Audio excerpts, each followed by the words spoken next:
మంచిది. దేవుని మాటలు శ్రద్ధగా మనం ఆలకిద్దాం. ఇప్పటికే ఫ్రెడ్ అన్న మనకు శ్రేష్టమైన సందేశాన్ని అందించారు. మరికొన్ని మాటలు మనం బైబిల్ నుండి ధ్యానం చేసుకోబోతున్నాం. పరిశుద్ధ గ్రంథంలో భక్తుడైన అబ్రహాముతో దేవుడు పలికిన మొట్టమొదటి మాట చెప్పండి చూద్దాం. పరిశుద్ధ గ్రంథంలో భక్తుడైన అబ్రహాముతో ప్రభు పలికిన మొట్టమొదటి మాట ఎవరైనా చెప్పగలుగుతారా? నన్నే చెప్పమంటారా? చదవండి. ఆదికాండం 12వ అధ్యాయం 1వ వచనాన్ని చదువుదాం. చదవాలి ఎవరైనా? ఆదికాండం 12వ అధ్యాయము మొట్టమొదటి వచనం. యెహోవా, చదవండి.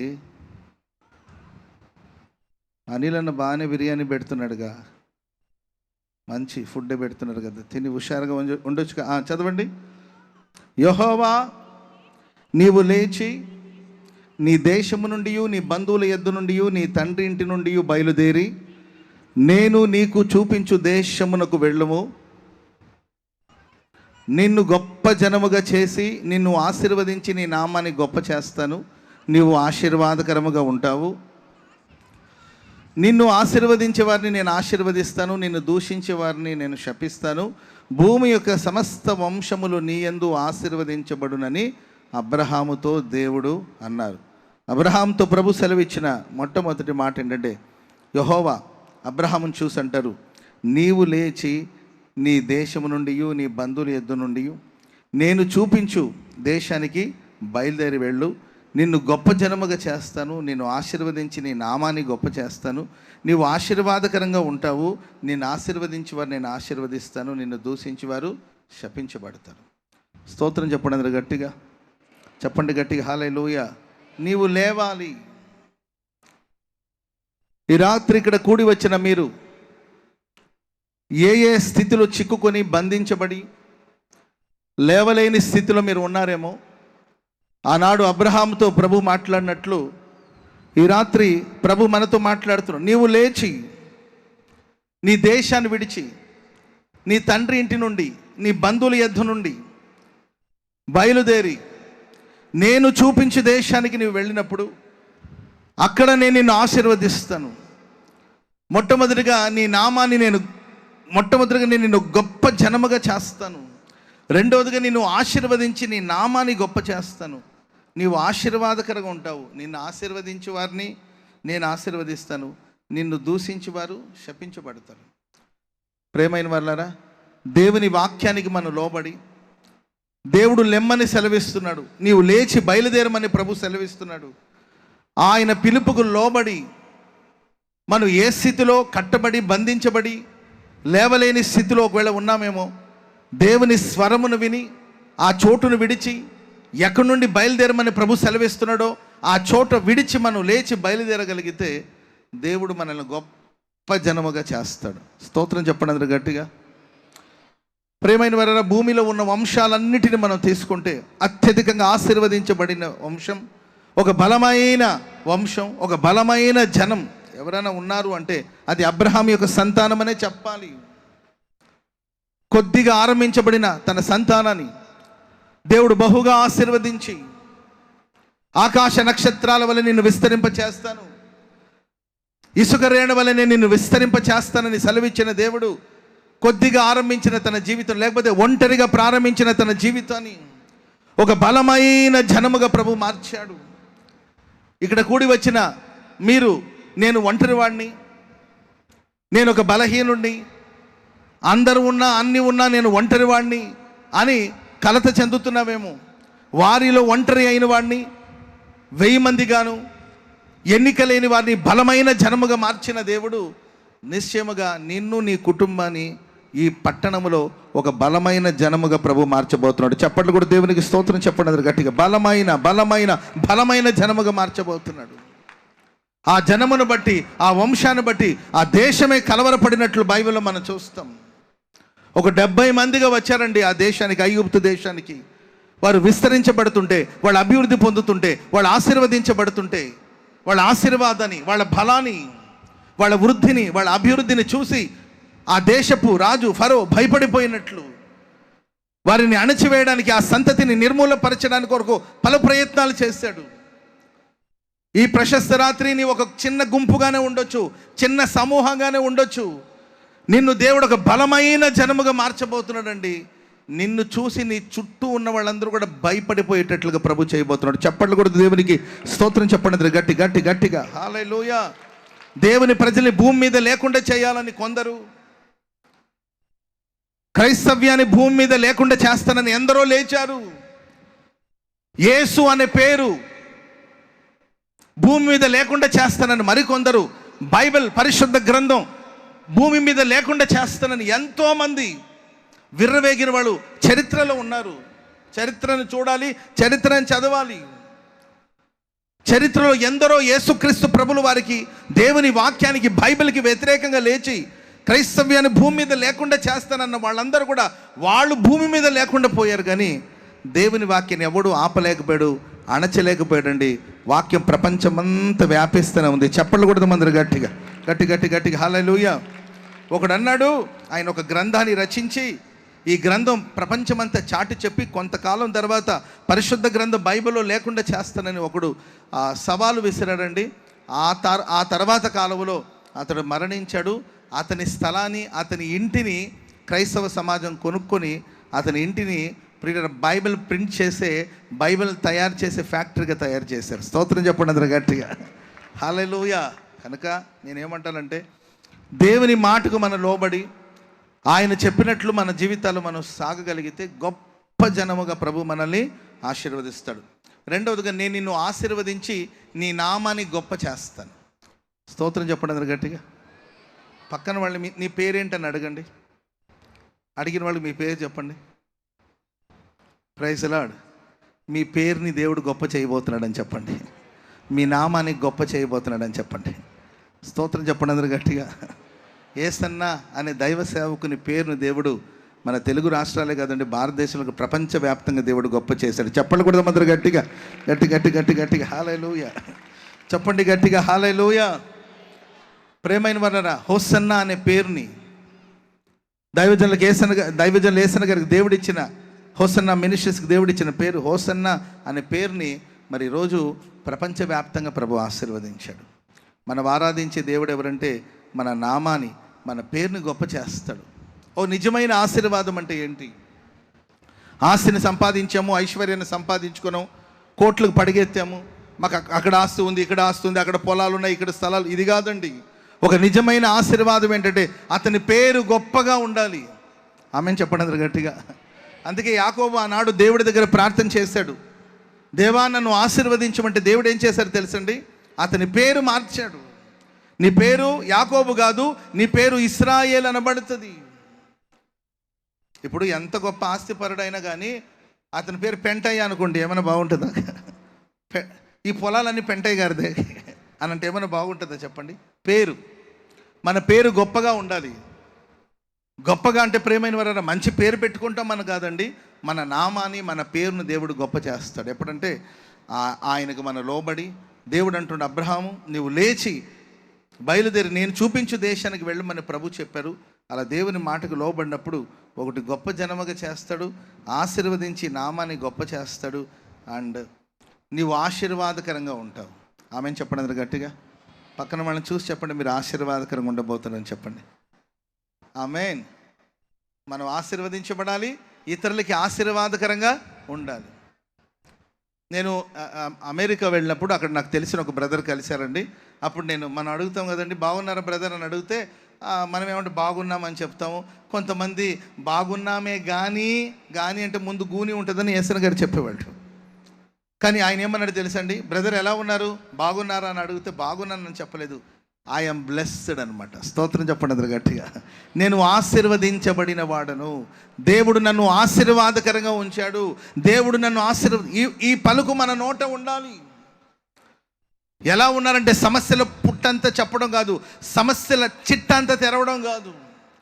నేను ఆశీర్వదించబడిన వాడను, నేను ధన్యుడను, నేను దేవుని మాటకు లోబడి నేనున్న ప్రదేశం నుండి లేచి దేవుడు చూపించే దేశానికి బయలుదేరిన వాడిని కనుక నేను ఒక ఆశీర్వదించబడిన వాడను.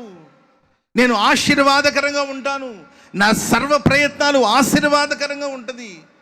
మనల్ని బట్టి భూమి యొక్క వంశాలన్నీ ఆశీర్వదించబడాలి. ఆమె చెప్పండి గట్టిగా. నిన్ను బట్టి నంద్యాల పట్టణమే ఆశీర్వదించబడును గాక. నిన్ను బట్టి రాయలసీమ ప్రదేశమంతా ఆశీర్వదించబడును గాక. నీవు అనేకులకు ఆశీర్వాదకరంగా ఉందువు గాక. నిన్ను బట్టి భూమి యొక్క వంశాలని దీవించబడాలి. బైబిల్లో మనం అదే కదండి చూస్తాం. యాకోబు అంటాడు, నేను రాకమునుపు నీ కలిగింది కొంచెమే, నేను వచ్చిన తర్వాత నన్ను బట్టి నా దేవుడు నిన్ను ఆశీర్వదించాడు. నేను మునుపు నీ వ్యాపారం అంతంత మాత్రమే, నీ మంద అంతంత మాత్రమే.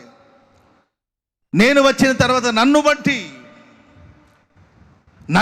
నా దేవుడు నిన్ను ఆశీర్వదించాడు. అబ్రహామును బట్టి లోతు ఆశీర్వదించబడ్డాడు. మనం ఎవరితో సహవాసం చేస్తామో ఆ సహవాసాన్ని బట్టి మన జీవితంలో అనేక కార్యాలు మనం గమనించగలుగుతాం. అబ్రహాముతో పాటు లోతు బయలుదేరాడు కనుక అబ్రహాము యొక్క సంతతి ఆశీర్వదించబడ్డమే కాకుండా లోతు కుటుంబం కూడా ఆశీర్వదించబడుతూ వచ్చింది. అబ్రహాము యొక్క మంద విస్తరించబడ్డమే కాకుండా లోతు మంద కూడా విస్తరించబడుతూ వచ్చింది. ఈ ప్రశస్త వేళ ప్రియమైన వాళ్ళరా, నీవు ఆశీర్వాదకరంగా ఉండడమే కాకుండా నిన్ను బట్టి నీ చుట్టూ ఉన్న వాళ్ళందరూ ఆశీర్వదించబడుదురుగాక. చెప్పండి గట్టిగా హల్లెలూయా. చెప్పండి గట్టిగా హల్లెలూయా. అంతేకాదండి, నిన్ను ఎవరైతే ఆశీర్వదిస్తారో వాళ్ళు ఆశీర్వాదకరంగా ఉంటారు. నిన్నెవడైనా కదిలించుకుంటే వాడు అయిపోయాడు, అంతేకా. ఆమె చెప్పండి గట్టిగా. బైబిల్ ఏమంటే తెలుసా, నిన్ను ముట్టినవాడు నా కన్నుగుడ్డను ముట్టినట్టు. ఆమె చెప్పండి గట్టిగా. దేవుని మాటకి ఎవరైతే లోబడతారో ప్రియులారా, వారికి దేవుడు అద్భుతమైన సంరక్షణ దేవుడు అనుగ్రహిస్తాడు. రీసెంట్గా ఒక 2 days క్రితమే దైవ సేవకులు చెప్పడం నేను విన్నానండి. ఒక గ్రామంలో, ఒక పల్లెటూరులో మనం పరిశుద్ధాత్మలు ఆనందిస్తుంటాం కదండి. దాన్ని ఒకడు వెకిరిస్తున్నాడంటే పాస్టర్ గారు ఆ దారిలో వెళుతూ ఉంటే పరిశుద్ధాత్మలో ప్రజలు ఆరాధిస్తున్నప్పుడు ఎలా గంతులు వేసి కేకలు పెడుతుంటారు కదండి, అట్లా కేకలు వేసి యాక్షన్ చేసి ఆ ఊర్లో ఒక ఆయన వ్యంగ్యంగా ఎగతాళిగా మాట్లాడుతుంటే సేవకుడు మౌనంగా వెళుతున్నారంట. కానీ ఆయన ఏదో ఒకసారి అలా ఎగతాళి చేసి ఆగాడంటే పర్వాలేదండి, వెంటబడి సేవకులతో పాటు వెంటబడి ఎగతాళి చేసుకుంటూ ఎగిరి గంతులు వేసి, మీరు ఇలాగే కదా మీ చర్చిలో, ఇలా కదా మీరు చేస్తారు, ఇలా కదా మీ చర్చిలో ఉన్నవాళ్ళు ఎగురుతారు, ఇలా కదా అని పరిహాసం చేస్తున్నాడు. దైవ సేవకులకి ఏం చేస్తారంటే మౌనంగా వెళ్ళిపోతున్నారు. వాడు గంతులు వేసి ఎగతాళి చేస్తూ ఎగురుతూ కాలు జారి అమాంతంగా పడ్డాడు. అంతేకా అమాంతంగా పడ్డాడండి. ఆ తర్వాత ఏం చేస్తామంటే శత్రువులను కూడా ప్రేమించాలి కదండి. మొత్తం మీద పైకి ఎత్తారు, తర్వాత ఇంటికి పంపించారు. అమాంతంగా పడినవాడు మరలా లేవలేదండి. ఆ తర్వాత వెళ్ళారు, వైద్యం చేశారు, ఏదేదో చేశారండి. ఆ తర్వాత ఏమి ప్రయోజనం లేకుండా పోయింది. చివరికి అలాగే ఆ పడిన స్థితిలో ఉండి కాళ్ళు విరిగిందో మరి ఏం జరిగిందో తెలియదు. చివరికి ఎగతాళి చేస్తూనే సమాధిలోకి వెళ్ళవలసిన పరిస్థితి వచ్చింది. ఏ సేవకులను చూసి, ఏ సంఘాన్ని చూసి ఆయన అవమానపరిచి ఎగతాళి చేసి అపహాస్యం చేశాడో అదే సేవకులు తీసుకెళ్ళి అతన్ని పాతి పెట్టవలసిన రోజు వచ్చింది. బైబిల్ సెలవిస్తుంది, నిన్ను ఆశీర్వదించే వారిని నేను ఆశీర్వదిస్తాను. క్రైస్తవ సమాజాన్ని, దేవుని బిడ్డలను ప్రేమించేవారు ప్రేమించబడతారు. దేవుని ప్రజలకు వ్యతిరేకంగా లేచి దేవుని ప్రజలకు వ్యతిరేకమైన నినాదాలు చేసి హేళన చేయడం, అపహాస్యం చేయడం, ఇలా చేస్తుంటే ఏదో ఒక రోజు చేసిన పాపం వాళ్ళ తల మీదకి వస్తుంది. ఎందుకంటే అబ్రహాముతో ప్రభు అన్నాడు, నిన్ను ఎవరైతే ఆశీర్వదిస్తారో వాళ్ళు ఆశీర్వాదకరంగా ఉంటారు, ఎవరైతే నిన్ను దూషిస్తారో వాళ్ళు దూషణ పాలవుతారు. స్తోత్రం చెప్పండి అందరూ గట్టిగా హల్లెలూయా. కనుక దేవుని బిడ్డలారా, అబ్రహాముతో ప్రభు అంటున్నారు, నీవు లేచి బయలుదేరి నేను చూపించే దేశానికి వెళ్ళు. అక్కడికి వెళితే ఈ ఆశీర్వాదాలన్నీ నేను నీకు ఇస్తాను, గొప్ప జనముగా చేస్తాను, నీ నామాన్ని నేను గొప్ప చేస్తాను. ఆమెను చెప్పడం గట్టిగా. కొంతమంది మన పేరుని పాడు చేయాలని అనుకుంటూ ఉంటారు, మన పేరును తుడిచిపెట్టాలనుకుంటారు, ఇతని పేరు భూమి మీద లేకుండా చేయాలని అనుకుంటారు. దావీదుకు వ్యతిరేకంగా లేచిన శత్రులు అతని పేరుని పాడు చేయాలి, అతని కీర్తిని పాడు చేయాలి, అతని పేరు భూమి మీద లేకుండా చేయాలి. నిర్నిమిత్తముగా దావీదును ద్వేషించిన వాళ్ళు లెక్కలేనంత మంది. పర్టికులర్ రీజన్ ఉన్నా పర్వాలేదండి, కారణమే లేకుండా నిర్నిమిత్తముగా అతని పేరుని పాడు చేయాలి. దావీదు అనేవాడి పేరు భూమి మీద వినబడకూడదు, దావీదు అనేవాడి పేరు ఎక్కడ మాట్లాడుకోకూడదని ఎంతోమంది వ్యతిరేకంగా లేచిన దావీదు నామాన్ని, దావీదు పేరును దేవుడు గొప్ప చేస్తారు. చప్పట్లు కొడుతూ దేవునికి బిగ్గరగా స్తోత్రం చెప్పండి. ఆ విధంగా ప్రభు మిమ్మల్ని ఆశీర్వదించబోతున్నట్టు ఆమెను చెప్పండి అందరు గట్టిగా. దావీదు నామాన్ని దేవుడు ఎంతగా గొప్ప చేశారంటే దేవదూతలు అంటున్నారండి, దావీదు పురమందు నేడు రక్షకుడు మీ కొరకు పుట్టాడు. ఆమెను చెప్పండి అందరు గట్టిగా. దేవదూతలు వచ్చి మాట్లాడుతున్నారు దావీదుని గురించి. భూలోకంలో మాట్లాడడమే కాదండి, అంటే దావీదు యొక్క పేరు, దావీదు యొక్క నామం పరలోకంలో వినబడినట్టుంది. ఆ పరలోకంలో ఉన్న దేవదూతల సమూహం అంతా భూలోకానికి ఒక శుభవార్తను మోసుకుంటూ వస్తున్నారండి. అప్పుడు ఏ మాట, ఏ శుభవార్త చెప్పాలంటే దావీదు పురమందు, దావీదు పట్టణమందు నేడు రక్షకుడు మీ కొరకు పుట్టున్నాడని పరలోకమందున దూతలు వచ్చి గాన ప్రతిగానాలు చేశారు. అంతేకాదండి, యేసుప్రభుని వెంబడించిన వాళ్ళు, ఇంకా చెప్పాలంటే ఒక గుడ్డివాడు యేసుప్రభుని చూసి దావీదు కుమారుడా నన్ను కరుణించు. దావీదు కుమారుడుగా క్రీస్తు ప్రభుల వారు పిలువబడ్డారు. కనుక ప్రేమైన వాళ్ళారా, ఈ ప్రశస్త రాత్రి నా దేవుడు నీ నామాన్ని, నీ పేరుని అంత గొప్పగా ఆశీర్వదించునుగాక. చెప్పండి గట్టిగా హల్లెలూయా. అండ్ నువ్వు ఆశీర్వాదకరంగా ఉండబోతుంది. నీ మాట, నీ ప్రార్థన, నీ సంభాషణ అవన్నీ ప్రజలకు ఆశీర్వాదకరంగా మారబోతుంది. ఆమెను చెప్పండి అందరూ గట్టిగా గట్టిగా హల్లెలూయా. అంతేకాదు, నిన్ను ఎవరైతే బ్లెస్ చేస్తారో వాళ్ళ పక్కన వాళ్ళని ఒకసారి ఆశీర్వదించేసండి. ఆశీర్వాదం మీకు కూడా వస్తుంది. పక్కన గాడ్ బ్లెస్ యూ అని చెప్పండి. దేవుడు మిమ్మల్ని దీవించుగాక అని చెప్పండి. ఎందుకంటే మిమ్మల్ని దీవిస్తే దేవుడు మమ్మల్ని కూడా దీవిస్తాడు. హల్లెలూయా. అండ్ ఏ దేవుని బిడ్డను కూడా దూషించొద్దు. తెలిసినా తెలియకపోయినా అనవసరంగా దేవుని బిడ్డల జోలికి వెళ్ళొద్దు, దైవ సేవకుల జోలికి వెళ్ళొద్దు, ఏర్పరచబడిన వారి జోలికి వెళ్ళొద్దు. తెలియకపోతే తెలియనట్టుండు. తెలిసి తెలియక ఏదో మాట్లాడి లేనిపోని సమస్యలు తెచ్చుకోదు. దేవుని చేత ఏర్పరచబడిన వాళ్ళు, దేవుని కోసం జీవిస్తున్న వాళ్ళు, దేవుని సొత్తైన ప్రజలు వాళ్ళకి వ్యతిరేకంగా నినాదాలు చేయొద్దు. దేవుని ప్రజలకు వ్యతిరేకంగా నోరు పారేసుకోవద్దు. ఎందుకంటే నిన్ను దూషించేవారు, ఎందుకంటే అబ్రహాముని ఎవరైతే కష్టపెట్టారో, అబ్రహాముని ఎవరైతే ఇబ్బంది పెట్టారో, ఆ రాజు వంశములందరి గర్భాలు మూయబడినట్లు బైబిల్లో మనం చూస్తాం. అబ్రహాము అతని కోసం ప్రార్థన చేసినప్పుడు అప్పుడు ఆ దేశంలో, లేకపోతే ఆ దేశంలో ఉన్న స్త్రీల గర్భం తెరవబడినట్లు కూడా బైబిల్లో మనం చూస్తున్నాం. కనుక ప్రియమైన వారు, అబ్రహాంతో ప్రభు చెప్పింది ఏంటంటే నీవు లేచి. స్తోత్రం చెప్పండి అందరు గట్టిగా. సరే, నేను ఒక 2-3 మాటలు మీకు చెప్పి ముగించేస్తానండి. ఒక 2 లేకపోతే 3 మాటలు. మనం లేచి చేయవలసిన కార్యాలు ఏంటి? అబ్రహాముని దేవుడు నీవు లేచి అన్నాడు. మనం లేచి చేయవలసిన కార్యాలు ఏంటి? బైబిల్లో ఉన్న భక్తులు వాళ్ళు లేచి చేసిన కార్యాలు ఏంటి మనం ధ్యానం చేసుకోబోతున్నాం. లూకాసు సువార్త 15వ అధ్యాయము 17వ వాక్యాన్ని మనం చదువుకుందాం. లూకాసు సువార్త 15వ అధ్యాయము 17వ వాక్యం. అయితే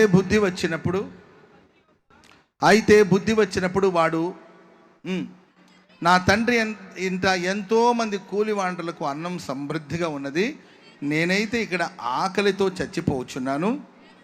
నేను లేచి నా తండ్రి ఎద్దుకు వెళ్ళి, తండ్రి నేను పరలోకమునకు విరోధముగా నీ ఎదుట పాపం చేసి తిని ఇక మీదట నీ కుమారుడని అనిపించుకున్నట్టుకు యోగ్యుడను కాను, నన్ను నీ కూలివారితో ఒకనిగా పెట్టుకోమని అతనితో చెప్పుదని అనుకొని లేచి తండ్రి యొద్దకు వచ్చాను. స్తోత్రం చెప్పండి గట్టిగా. యేసు ప్రభు చెప్పిన ఉపమానంలో ప్రియులరా, ఒక తండ్రి, 2 కుమారులు. ఎంత మంచి తండ్రి అంటే ప్రేమగల తండ్రి. అడిగిన వాడికి ఇస్తాడండి, అడగని వాడు కూడా ఇచ్చే దేవుడు. ఆమెను చెప్పండి అందరు గట్టిగా. అడిగింది ఇచ్చే దేవుడు. ప్రియులరా, మనం అడగని దాన్ని కూడా దేవుడు మనకి ఇస్తాడు. అడిగిన వాడికి ఇస్తాడు, అడగని వానికి కూడా దేవుడు ఇస్తాడు. కొంతమంది ఏంటంటే అందరూ ఒకలాగా ఉండరు. కొంతమంది నోరు తెరిచి అడుగుతారు, అయ్యా కొంచెం అన్నం పెట్టవా, అమ్మ కొంచెం కూర వేయవా, ప్రైజ్ లార్డ్, ఆ బిర్యానీ డేక్షైట్ తీసుకురావా, ఒట్టి అన్నం వేస్తామేం బాబు, ముక్కలేవా అని అడిగి అడిగి అడిగి తినేవాళ్ళు కొంతమంది ఉంటారు. కొంతమంది అడగలేక పాపం డేక్షాన్ని చూస్తుంటారు, పళ్ళని చూస్తుంటారు. ఏంటంటే అట్లాంటి వాళ్ళు కూడా ఉంటారు. అడిగే వాళ్ళు ఉంటారు, అడగని వాళ్ళు ఉంటారు. అందరూ దేవుని ఇంట్లోనే ఉంటారు. అడిగిన వాళ్ళకి ఎవరైనా ఇస్తారు, అడగని వాళ్ళని ఎవరు అడుగుతారు? లోకంలో ఏమంటారు, అడగకపోతే అమ్మైనా అన్నం పెట్టదంటారు. కానీ మనం ఆరాధించే దేవుడు మన తల్లి కన్నా మిన్నగా మనల్ని ప్రేమించే దేవుడు. అడిగిన వానికి ఇస్తాడు, అడగని వానికి కూడా ఇస్తాడు. చప్పట్లు కూడా దేవునికి స్తోత్రం చెప్పండి గట్టిగా గట్టి గట్టి గట్టి గట్టిగా హల్లెలూయా. చిన్న కుమారుడు అడిగి తనకు రావలసిన వాటిని పొందుకొని దూరదేశానికి వెళ్ళిపోయి దుర్వ్యాపారం చేసి ఆస్తినంతా పాడు చేశాడు. ప్రియులరా, ఎవరి ఆస్తి అది చెప్పండి చూద్దాం.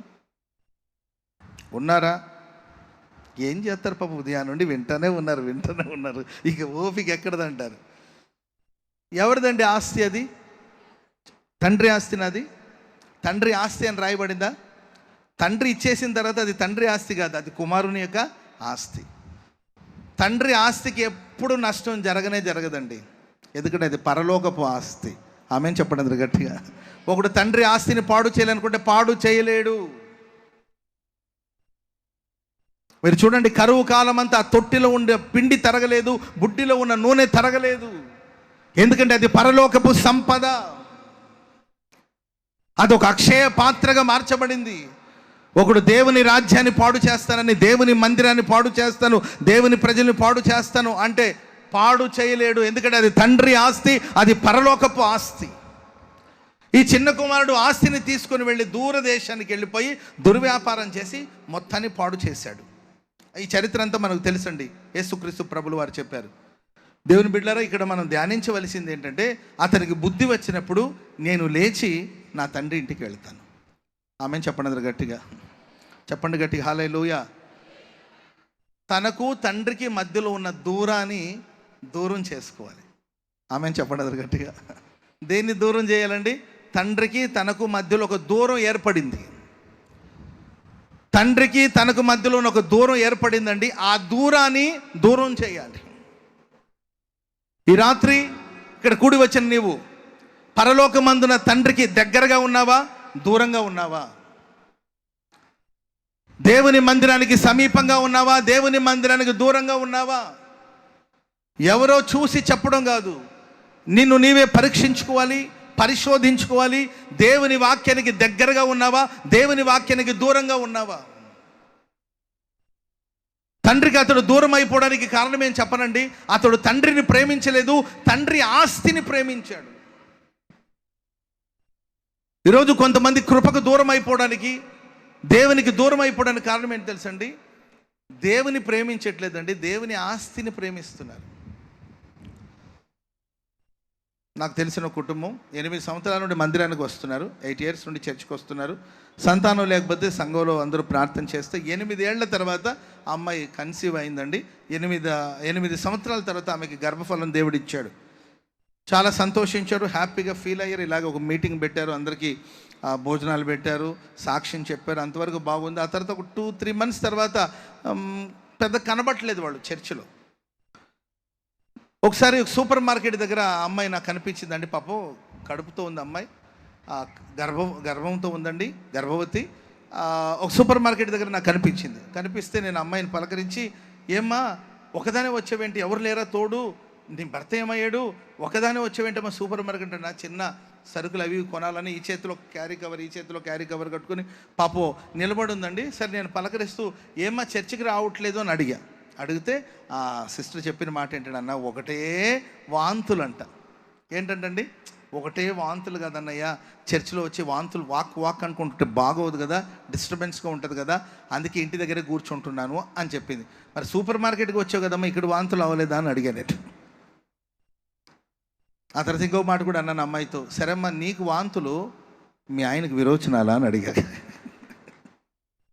నీకు వాంతులు అంటే ఓకే, ఒప్పుకుందాం, ఆడపిల్లలు మనం ఏం అనకూడదు. ఆయనకేమైంది దేవుని సన్నిధికి రావడానికి? 8 సంవత్సరాలుగా సంతానం లేదని వ్యాకులపడి వేదనపడి ప్రార్థన చేస్తే, ప్రార్థన ఫలించి దేవుడు ప్రార్థన ఆలకించి చాలా కాలం తర్వాత గర్భఫలం ఇస్తే కృతజ్ఞతగా బ్రతకవలసిన వాళ్ళు ఈరోజు కృతజ్ఞత లేకుండా దేవుని మందిరానికి దూరం అయిపోయి. స్తోత్రం చెప్పండి అందరు గట్టిగా. ఒక కుర్రోడు ఉండడండి, మందిరానికి వస్తే ముందు ఫ్రంట్లోనే ఉండేవాడు. వాక్యం చెప్తున్నంతసేపు హల్లెలూయా, ప్రైజ్ లార్డ్, హల్లెలూయా అని హుషారుగా ఉండేవాడు, చురుగ్గా ఉండేవాడు. ఇలా ఉండాలి యూత్ అంటే అన్నట్లు ఉండేవాడు ఆ కుర్రోడు. ఆ తర్వాత ప్రార్థన చేస్తే చాలా కాలం పెళ్లి సంబంధం రాలా, రీజన్ ఏదైనా కావచ్చు, పెళ్లి సంబంధం రాలేదండి, పెళ్లి కోసం ప్రార్థన చేయండి, ప్రార్థన చేశారు, దైవ సేవకులు ప్రార్థించారు. వాళ్ళ తల్లి ఎప్పుడూ ఆమె ప్రేయర్ పాయింట్లో మా అబ్బాయికి పెళ్ళి అవ్వాలి, ప్రార్థన చేయండి అన్నారు. వివాహం అయిందండి. వివాహం అయిన తర్వాత ముందు వరుసలో ఉన్న కుర్రోడు 8వ వరుసకి వెళ్ళాడు. నేను వాడిని చూసి, ఒరే ముందు వరుసలో ఇంత హుషారుగా ఉండేవాడు కదరా, 8వ వరుసకి వెళ్ళావు ఏంటంటే, అన్న కొత్తగా పెళ్ళి అయింది కదన్నా, భార్యకి ఏదైనా అవసరాలు ఉంటాయి కదన్నా, పాపం ఏదైనా అవసరం కొత్తగా వచ్చింది కదన్నా, కొత్త ఆత్మ కదన్నా ఈ సంఘానికి, ఈ కొత్త ఆత్మ కష్టాలు రాకుండా నేను చూసుకోవాలి కదన్నా, అందుకొరకే అవతల ఆమె ఉంటుంది, యువతల నేను ఉంటాను. ఏంటండి, ఆమెమో వాక్యం వింటుంటుంది, నేనేమో ఆమెను చూస్తూ ఉంటాను. అంటే ఆమెకి ఏదైనా అవసరాలు ఉంటుందేమో, రెఫరెన్స్ తెలియకపోతే మళ్ళీ ఇబ్బంది పడుతుందేమో అని కొంచెం 6వ వరుసకు 5వ వరుసకు వెళ్ళాడండి. కొంతకాలం అయిన తర్వాత ఏకంగా చర్చ నుండి బయటికి వెళ్ళిపోయాడు. ఎందుకంటే 2 పుట్టారండి అన్న వాక్యమే విననివ్వట్లేదన్న, మన వలన ఇతరులకి డిస్టర్బెన్స్ కలగకూడదు కాబట్టి నేను వెనక్కి వెళ్ళి పిల్లలతో ఆడుకుంటున్నాను, అమ్మాయి మాత్రం బైబిల్ మందిరంలో కూర్చొని వాక్యం వింటుంది, నేను చర్చి బయటే ఉంటున్నాను. ఒకసారి ఆలోచించండి ప్రియమైన వాళ్ళారా, ఈరోజు చాలామంది ఎందుకు దూరం అయిపోతున్నారు? ఈరోజు లేచి నీవు చేయవలసిన పని ఏంటంటే, దేవునికి నీకు మధ్యలో ఉన్న దూరం ఎంత దూరం అయిపోయావు? వాక్యానికి ఎంత దూరం అయిపోయావు? మందిరానికి ఎంత దూరం అయిపోయావు? పవిత్రతకు ఎంత దూరం అయిపోయావు? ఉపదేశానికి ఎంత దూరం అయిపోయావు? ప్రభు ప్రేమకి ఎంత దూరం అయిపోయావు? లేచి నీవు చేయవలసింది ఏంటంటే, ఆ దూరాన్ని దూరం చేయాలి. దేవుడు ఏదైనా తోటలో సంచరిస్తుంటే పరిగెత్తుకుంటూ వచ్చి ఆయన కౌగిటిలో ఒదిగిపోయి చల్లపోట దేవుడు ఏదైనా తోటలో సంచరిస్తున్నప్పుడు యేసుతో దేవునితో సంచరించిన ఆదాము అవ్వమ్మ, ఇప్పుడు దేవుడు వచ్చి ఆదామా ఎక్కడున్నావు అని పేరు పెట్టి పిలవలసిన పరిస్థితి వచ్చింది. ఆదామా ఎక్కడున్నావు? నిన్నెక్కడ నీ వెతకాలి, నేను ఎక్కడ నీవు కనబట్లేదే, నా చక్కని కుమారుడా ఆదాము నీవు ఎక్కడున్నావు అని దేవుడు అడుగుతుంటే చెట్టు చాటుకు వెళ్ళిపోయింది ఆ కుటుంబం. ఈరోజు మనం దేవుని సన్నిధికి దూరం అయిపోవడానికి కారణం ఏంటంటే, ప్రేమలో ఏదో పాపం, ఏదో అక్రమం, ఏదో అవినీతి, ఏదో దుష్టత్వం, ఏదో అన్యస్వరం, ఏదో అపవాది స్వరం నిన్ను భ్రమ పెట్టిందేమో, లేకపోతే ఏదో దురాశ,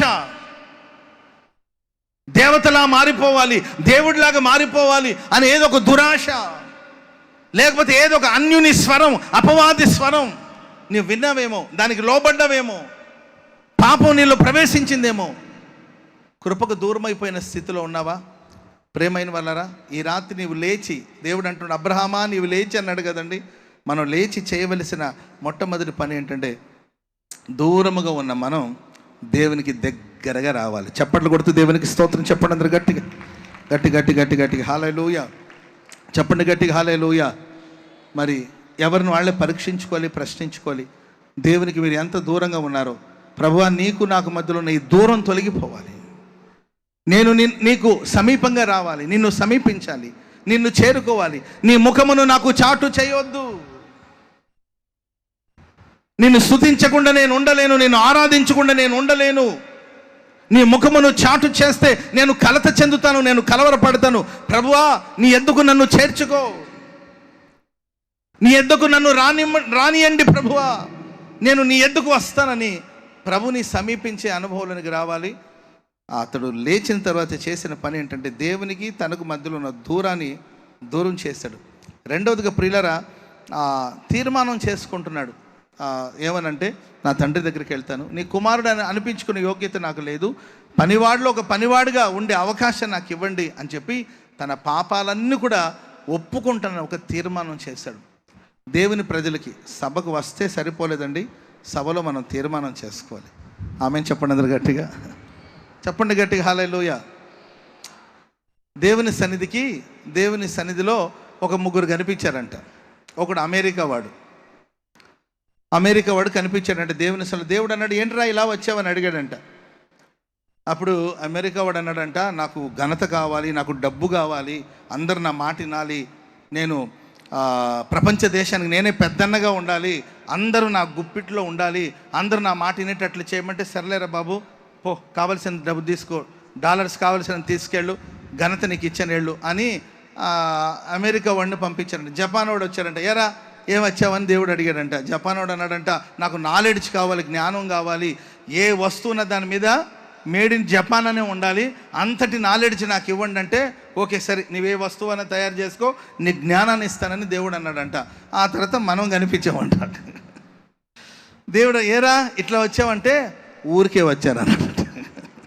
ఎందుకు వచ్చారంటే ఊరికే ఒత్తునే ఊరికే వచ్చాను. ఈ రాత్రి ఇక్కడ వచ్చిన వాళ్ళు ఎంతమంది ఊరికే వచ్చారో నాకు తెలియదు.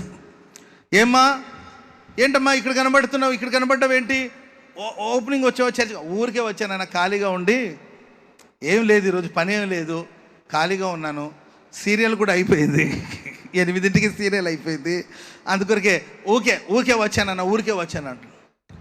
దేవుని సన్నిధికి మనం వచ్చినప్పుడు ప్రేమైన లేచి మనం చేయవలసింది ఏంటంటే ఒక నిబంధన, ఒక తీర్మానం. దేవుని మందిరానికి వచ్చే ప్రతిసారి ఒక నిబంధన, ఒక తీర్మానం. దేవా పరలోకానికి వ్యతిరేకంగా, తండ్రి పరలోకానికి వ్యతిరేకంగా నీకు విరుద్ధముగా నేను పాపం చేశాను, నా అతిక్రమాలు మన్నించండి, నీ కుమారుడిని పిలిపించుకునే యోగ్యత నాకు లేదు, కూలివాళ్ళు ఒక కూలివాడిగా నన్ను చేర్చుకోమని ఒక తీర్మానం తీసుకొని మరి తండ్రి ఇంటికి ఆయన వచ్చాడు. దేవుని మందిరానికి వచ్చి మనం తీర్మానం చేసుకోబోతే ప్రయోజనం ఏమి ఉండదండి. కనుక అనవసరమైన తీర్మానాలు, అనవసరమైన ప్రమాణాలు, అనవసరమైన కార్యక్రమాలకు చోటు ఇవ్వకుండా ఓ మంచి తీర్మానంతో మన దేవుని సన్నిధిని సమీపిద్దాం. స్తోత్రం చెప్పండి గట్టిగా, చెప్పండి గట్టిగా హల్లెలూయా. ప్రభు కోసం జీవిస్తాను. రీసెంట్గా మేము కువైట్ వెళ్ళామండి. కువైట్లో ఆ ప్రాంతాల్లో రాజవంశస్థులు అక్కడ పరిపాలన చేస్తారు. నేను అక్కడ ఉన్న వాళ్ళతో మాట్లాడుతూ, మన క్రైస్తవ సహోదరులతో మాట్లాడుతున్నప్పుడు, వీళ్ళెవరూ ప్రభుని విశ్వసించరా? ఇక్కడున్న వాళ్ళు కువైట్ రాజు కావచ్చు, లేకపోతే రాజవంశకులు కావచ్చు, లేకపోతే ఈ దేశపు వాళ్ళు మరి ప్రభుని విశ్వసించరంటే, అక్కడ మన సహోదరులు నాకు చెప్పింది ఏంటంటే, అన్నా ఎందుకు విశ్వసించరు, కొంతమంది నమ్ముతారు కానీ రహస్యంగా ప్రభుని నమ్ముతారు, వాళ్ళు బహిరంగంగా దేవుణ్ణి నమ్ముకొని ఆరాధిస్తే వాళ్ళని వెలివేస్తారు, వాళ్ళకి బోల్డని ప్రాబ్లమ్స్ ఉంటాయి అని చెప్పుకుంటూ వచ్చారు. మరి ఎవ్వరు బహిరంగంగా దేవుని ఒప్పుకొని ప్రభు కోసం జీవించారంటే అప్పుడు ఆయన చెప్పారు, అన్న ఈ మధ్యకాలంలో ఒక ఆయన రాజవంశానికి చెందినవాడు యేసే దేవుడని బహిరంగంగా పబ్లిక్గా ఒప్పుకొని దేవునికి సాక్షిగా బ్రతుకుతానని తీర్మానం చేశారు. చెప్పకూడదు అందరూ గట్టిగా. అన్ని ఛానల్స్లో ఆయన గురించే వినబడుతూ ఉండేది ఆ రోజుల్లో. ప్రభుత్వం ఏంటంటే, లేకపోతే రాజు లేకపోతే అక్కడ చట్టాలు అతనికి వ్యతిరేకంగా లేచి, లేదు నువ్వు యేసు ప్రభుని ఒప్పుకోకూడదని అతనికి మందలించి చెప్పారు, బుద్ధి చెప్పారండి, ఎన్నెన్నో విషయాలు చెప్పినా కూడా ఆయన మాత్రం నేను ప్రభు నమ్ముకున్నాను, ప్రభు కోసమే సాక్షిగా బ్రతుకుతాను, ఆయనే దేవుడు. ఆమెను చెప్పడం అందరూ గట్టిగా, ఆయనే దేవుడు. ఆయన తీసుకెళ్ళి చెరసాల్లో పడేశారు. ఆయన డోంట్ వరీ, కంగారే లేదు, నేను చావడానికి నేను రెడీ, నేను యేసయ్య కోసమే సాక్షిగా బ్రతుకుతాను. ఆమెను చెప్పడం అందరూ గట్టిగా. ఎన్ని ఇబ్బందులు వచ్చినా, ఎన్ని పోరాటాలు వచ్చినా ప్రభు కోసం నిలబడే అనుభవం. క్రైస్తవ్యానికి వ్యతిరేకమైన దేశంలో, దేవుని ప్రజలకు వ్యతిరేకమైన దేశంలో వాళ్ళ చట్టాలు, వాళ్ళ విధులు ఏంటంటే ఆరాధనకి ఎన్నో ఆటంకాలు ఉండొచ్చు. అలాంటి దేశంలో కూడా ప్రభు కోసం రోషంగా జీవించిన అనుభవం. ప్రేమైన వాళ్ళారా, మరి ఈ రాత్రి ఇక్కడ కూడి వచ్చిన మనం ఓ తీర్మానం తీసుకోవాలి. లేచిన ఆ చిన్న కుమారుడు ఒకటి దేవునికి తనకు మధ్యలో ఉన్న దూరాన్ని, లేకపోతే తండ్రికి తనకు మధ్యలో ఉన్న దూరాన్ని దూరం చేసుకున్నాడు. రెండవదిగా ఓ మంచి తీర్మానం తీసుకున్నాడు. మూడవదిగా ప్రియులారా, నా తండ్రి అనేక మంది కూలి వాళ్ళు, పని మనుషులు ఉన్నారు, నేను ఎందుకు ఇక్కడ ఒంటరిగా మూలుగాలి? ఒంటరితనం అనేది చాలా భయంకరం. ఈ రాత్రి సహవాసానికి దూరంగా ఉన్నావా? రక్షణ పొందిన వారిని దేవుడు సంఘములో చేర్చాడు. ఆమెను చెప్పండి గట్టిగా. రక్షించబడిన వాడు సహవాసంలోనికి రావాలి. అపోస్తుల బోధలో, అపోస్తుల సహవాసంలో, అపోస్తులతో రొట్టె విరుచుటలో, అపోస్తులతో కలిసి ప్రార్థన చేయుటలో వాళ్ళు ఎడతెగక ఉన్నారు అని వాక్యంలో గ్రంథస్థం చేయబడింది. రక్షించబడిన విశ్వాసి సహవాసాన్ని ప్రేమిస్తున్నావా? సహవాసంలో ఉండాలని కోరుకుంటున్నావా?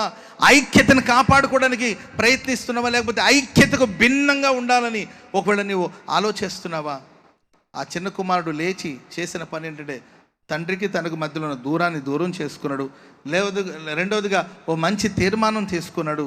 మూడవదిగా ప్రియుల సహవాసాన్ని కోరుకొని ఆ సహవాసంలోకి వచ్చినట్లు బైబిల్లో మనం చూస్తున్నాం. కనుక ఈ రాత్రి మనం కూడా ఒక తీర్మానం చేసుకొని సహవాసులనికి మనం వద్దాం. ఆమెను చెప్పండి గట్టిగా. సహవాసం ఏమి ఇచ్చింది? ఈ మధ్యన ఫెలోషిప్ అంటారు కదండి, పాస్టర్ ఫెలోషిప్లో ఒక అయ్యగారు చెప్పింది నేను విన్నాను. అదేంటంటే సహవాసం, ఫెలోషిప్లో ఉండడం వల్ల మనకేంటండి లాభం అని ఒకడు అడిగితే, ఫెలోషిప్ ఏమి ఇచ్చిందంటే, సహవాసం ఏమి ఇచ్చిందంటే సహవాసానే ఇచ్చింది. ఆమెను చెప్పండి అందరు గట్టిగా. ఒక సహవాసం మనకేమి ఇస్తుందంటే సహవాసాన్ని ఇస్తుంది. ఒక ఐక్యత మనకేమి ఇస్తుందంటే ఐక్యతనే ఇస్తుంది. కనుక ఐక్యతను కాపాడుకోవాలి, సహవాసాన్ని ప్రేమించాలి, సంఘములో ఉండాలి, ఉపదేశంలో ఉండాలండి. అపోస్తుల బోధలు, సహవాసంలో, రొట్టె విరుచుటలో, ప్రార్థన చేయటంలో మనం ఎడతెగక ఉండాలని కూడా వాక్యం సెలవిస్తుంది. రెండో మాట కూడా చెప్తాను, త్వరగా చదవండి. అపోస్తుల కార్యాలు 3వ అధ్యాయము, రెండో మాట. అపోస్తుల కార్యాలు 3వ అధ్యాయము 7వ వచనాన్ని మనం చదువుదామా?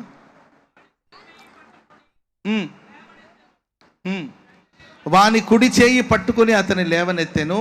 వెంటనే వాని పాదములను చీల మండలమును బలము పొందెను. వాడు దిగ్గున లేచి నిలిచి నడిచెను. నడుచుచు గంతులు వేయుచు దేవుని స్తుతించుచు వారితో కూడా దేవాలయంలోనికి వెళ్ళాను. 40 సంవత్సరాల నుండి శృంగారం అనే దేవాలయపు ద్వారం దగ్గర ఒకడు కూర్చుని ఉన్నాడు. వాడు పుట్టుకతో కుంటివాడు. నిన్న మొన్న వచ్చిన సమస్య కాదు అది, 1-2 నెలల క్రితం వచ్చిన సమస్య కాదు ఇది, దీర్ఘకాలపు సమస్య. బై బర్త్, పుట్టినప్పటి నుండి ఆ సమస్య అతనికి ఉంది. అతడు ఇష్టపడేమి దేవుని మందిరానికి వచ్చేవాడు కాదండి, కష్టంగా ఉన్న ఎవరో మోసుకొచ్చేవాళ్ళు. ఈరోజు ఎంతమంది ఇష్టపడి ఇక్కడికి వచ్చారో నాకు తెలీదు. ఇష్టపడి వచ్చేవాళ్ళు కొందరు అయితే కష్టంగా ఫీల్ అయ్యి కొంతమంది కూర్చొని ఉన్నారు ఇక్కడ. ఎప్పుడు ముగిస్తాడో, ఆకాశం మెరుస్తుంది, ఉరుముతుంది, ముగిస్తారా లేదా అని కూర్చున్న వాళ్ళు కూడా లేకపోలేదు. ఎవరో మోసుకొస్తున్నారు. ఆయన సంతోషంగా వచ్చిన వాడేం కాదండి, ఎవరో మోసుకొస్తున్నారు, అక్కడ కూర్చుంటే పెడుతున్నారు, కూర్చుంటున్నాడు, మరలా మోసుకునేటప్పుడు మోసుకెళ్తున్నారు. ఇష్టపడి వచ్చినవాడు కాదు. శృంగారం అనే దేవాలయపు ద్వారము అని రాయబడింది. మరి ఈ శృంగారం అనే దేవాలయ ద్వారం ఎలా శుభ్రంగా ఉండాలి కదండి, కానీ తీసుకొచ్చి అక్కడ కూర్చోబెడుతున్నారు. మరి అది అంత శుభ్రంగా ఉందో లేదో కూడా మనకు తెలియదు, ఎందుకంటే అడుక్కునే వాళ్ళందరూ అక్కడ కూర్చొని ఉన్నారు. అటు వెళ్ళే వాళ్ళని, ఇటు వచ్చే వాళ్ళందరూ కూడా చేతులు చాపి భిక్షం అడుగుతూ ఉన్నాడు, సహాయం చేయమని అడుగుతూ ఉన్నాడు. ప్రేమైన వాళ్ళారా, పరిశుద్ధాత్మ అభిషేకం కుమ్మరించబడిన తర్వాత అపోస్తుల ద్వారా జరిగిన మొట్టమొదటి అద్భుతం ఈ అద్భుతమే. చప్పట్లు కొడదాం అందరూ గట్టిగా, గట్టిగా. మొట్టమొదటి అద్భుతం. ఈ ప్రశస్త రాత్రి నా దేవుడు మీ జీవితంలో ఒక అద్భుతం చేయునుగాక, మీ జీవితంలో ఒక ఆశ్చర్యమైన కార్యాలు జరిగించునుగాక.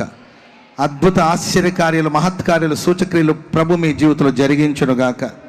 ఈ చర్చ్ ఓపెనింగ్ అయిన తర్వాత ఈ రాత్రి మీ జీవితంలో ఒక అద్భుతాన్ని ప్రభు చేయబోతున్నాడు. ఓ మొట్టమొదటి అద్భుతం నీ జీవితంలో ప్రభు చేయబోతున్నాడు.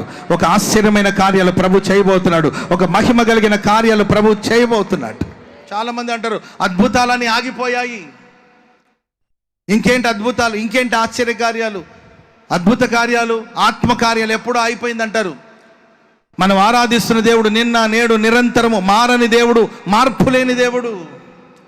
1000 సంవత్సరాల క్రిందట అద్భుతాలు చేశాడు. అద్భుతాలు చేశాడంటే నేడు కూడా అద్భుతాలు చేయడానికి ఆయన శక్తిమంతుడు. ఈ రాత్రి దేవుడు మనకు తోడుగా ఉంటే ఇవన్నీ ఎందుకు సంభవిస్తుందని, మా పూర్వీకులు, మా పితరులు చెప్పిన అద్భుతాలను ఏమైపోయాయి అని అనుకుంటున్నారేమో. ఈ నూతన మందిర ప్రారంభోత్సవం జరిగిన ఈ సందర్భాన ప్రభు మీతో మాట్లాడుతున్నాడు. నిశ్చయంగా ఈ రాత్రి దేవుడు ఒక అద్భుతం చేయబోతున్నాడు. దైవజలేసన్ గారు రాయలసీమ పరిసర ప్రాంతంలో సంచరిస్తున్న దినాల్లో ఎన్నెన్నో అద్భుతాలు,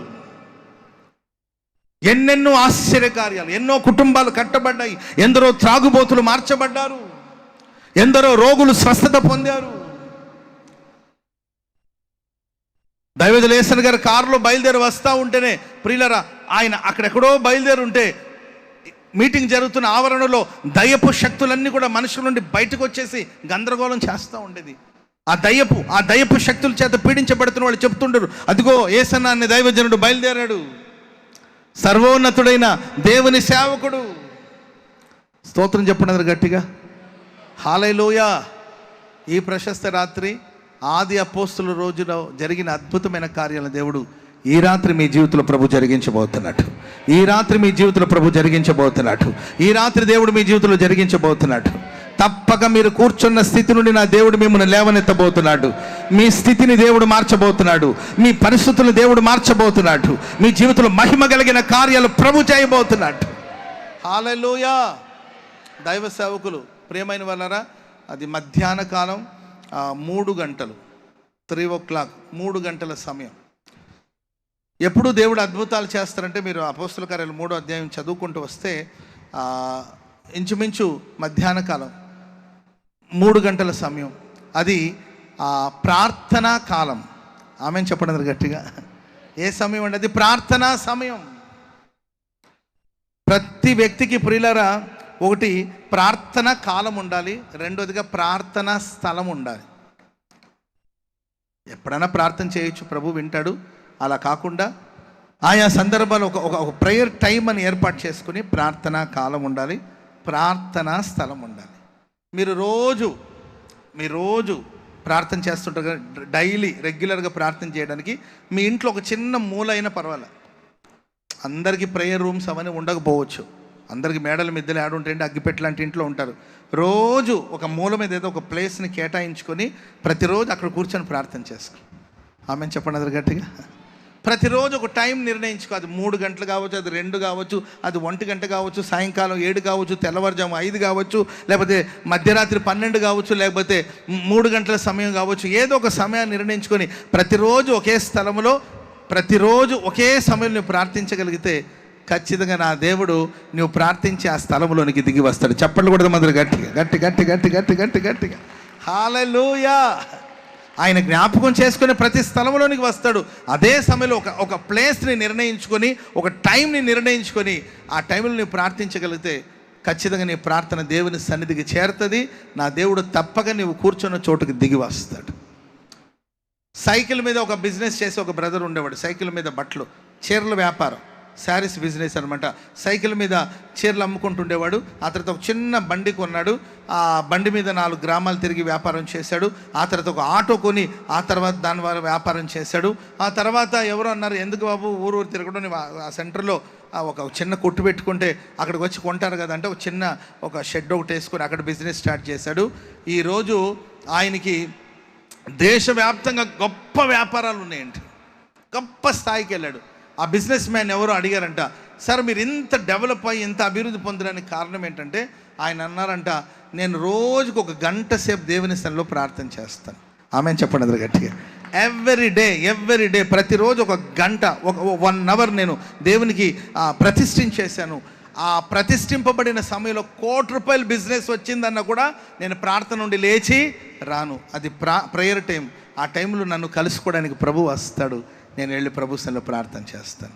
నా అభివృద్ధికి నా జ్ఞానం కాదు, నా ప్రగతికి నా తెలివి కాదు, నేను ప్రభు సన్నిధిలో గడిపే ప్రభుకు నేను ఇచ్చే ఆ సమయం ఉంది కదా, దేవుడు నాకు ఇచ్చిన సమయంలో నేను ఆయన సన్నిధిలో గడుపుతున్నాను కదా, ఆ సమయం నా ప్రగతికి ఆశీర్వాదానికి కారణం. ఆమెను చెప్పండి అందరు గట్టిగా. ఆనాడు అపోస్తలులకు ఒక ప్రేయర్ టైం ఉంది, ఓ ప్రార్థనా స్థలం ఉంది, అది దేవుని మందిరం. ఒక ప్రార్థన సమయం ఉంది. ఆ సమయం రావంగానే మధ్యాహ్నం 3 అంటే శుభ్రంగా అప్పుడే కొంచెం మనం అన్నం తినుంటాము, మంచిగా నిద్ర వస్తుంటుంది అప్పుడు. Praise the lord. ఇప్పుడు కూడా చాలామందికి పాపం నిద్ర వస్తుంది, పాపం అల్లాడిపోతున్నారు. ఎప్పుడు ముగిస్తారని కొంతమంది చూస్తున్నారు. అయినా మీరు త్యాగం చేసుకొని కూర్చున్నారు. మీ త్యాగానికి తగిన ప్రతిఫలం నా దేవుడు మీకు అనుగ్రహించునుగాక. హల్లెలూయా. మిమ్మల్ని ఏదో ఇక్కడ కూర్చోబెట్టి మిమ్మల్ని ఇబ్బంది పెట్టి బాధ పెట్టాలన్నది కాదండి మా సంకల్పం. మీ త్యాగానికి తగిన ప్రతిఫలాన్ని దేవుడు దయచేస్తాడు. త్యాగము గల దైవ సేవకులు వాళ్ళ సమయాన్ని ప్రభుకు కేటాయించి ఓ ప్రార్థనా స్థలానికి, ఓ ప్రార్థనా కాలమందు వాళ్ళు దేవుని మందరికి ఎక్కి వెళుతుంటే, ప్రియులరా, ఆ శృంగారం అనే దేవాలయపు ద్వారం దగ్గర కూర్చున్న ఆ భిక్షమడుగుతున్న కుంటివాడైన వ్యక్తి తన ఏదైనా ఇస్తారేమో అని సేవకుల వైపు అలా తేరి చూస్తూ ఉన్నాడు. దైవజనులు చెప్పారు, వెండి బంగారాలు మా యొద్ద లేవు, మాకు కలిగిన దాన్నే నీకు ఇస్తున్నాం. మాకేం కలిగి ఉన్నాం అంటే యేసు నామాన్ని కలిగి ఉన్నాం. ప్రపంచంలో ప్రియులారా, అన్ని నామము కన్నా పైనామం యేసు నామం. యేసు నామం పరము నుండి పోయబడిన పరిమళ తైలం. చప్పట్లు కొడదాం అందరూ గట్టిగా గట్టిగా గట్టిగా గట్టిగా. శక్తి కలిగిన నామాన్ని దేవుడు నీకు ప్రసాదించాడు. ఆస్తి లేదా దిగులు పడద్దు, ఐశ్వర్యం లేదా దిగులు పడద్దు, మేడలు మిద్దెలు లేదా దిగులు పడద్దు. యేసు నామం కలదు. వెండి బంగారాల కన్నా శ్రేష్టమైన నామం అది. ఆయన నామం బలమైన దుర్గం. అక్కడ మనకు సురక్షిత లభిస్తుంది. ప్రేమైన వాళ్ళరా, ఆ యేసు నామాన్ని ఎప్పుడైతే వాళ్ళు ఉచ్చరించి అండ్ ప్రియులరా అతని కుడి చేతిని పట్టుకుని అతన్ని లేవనెత్తారు. ఏ చేతితో అయితే అందరూ అడుక్కుంటా ఉన్నాడో అదే చేతిని ఇప్పుడు సేవకుల వైపు చాపితే ఆ చేతిని వాళ్ళు పట్టుకున్నారు. ప్రేమైన వాళ్ళరా, ఏ నరుడి దగ్గర చేతులు చాపి నీవు అడగొద్దు. దేవుని వైపే చేతులు చాపి అడగగలిగితే నీ స్థితిని ప్రభు మార్చబోతున్నట్టు. ఆమెను చెప్పండి అందరూ గట్టిగా. మనుషుల దగ్గర అడుక్కోవడానికి చాలాసార్లు మనుషులు ఏదో ఇవ్వాలని, మనుషుల దగ్గర నుండి పొందాలని మనం పరితపిస్తూ ఉంటాం. అబ్రహాం అంటాడు, చెప్పులు వారైనను నూలు పోగైనను నేను తీసుకునేది. ఎంత గొప్ప తీర్మానం అండి. ఫ్రీగా వస్తే పినాయిల్ తాగేవాళ్ళు చాలామంది ఉంటారు. Praise lord. ఫ్రీగా వచ్చిందనుకోండి, మనకు అవసరమా లేదా ఏమీ ఆలోచించరు. చెప్పులు వారైనను నూలు పోగైన నేను తీసుకుని, ఇంత గొప్ప తీర్మానం ఎందుకు అని అబ్రహాం గురించి మనం ఆలోచిస్తే, అంత క్రితం ఐగుప్తు దేశపు రాజు అబ్రహాంకి కొన్ని బహుమానాలు ఇచ్చాడండి. ఆ బహుమానంతో పాటు కొంతమంది దాసదాసులు కూడా ఇచ్చాడు.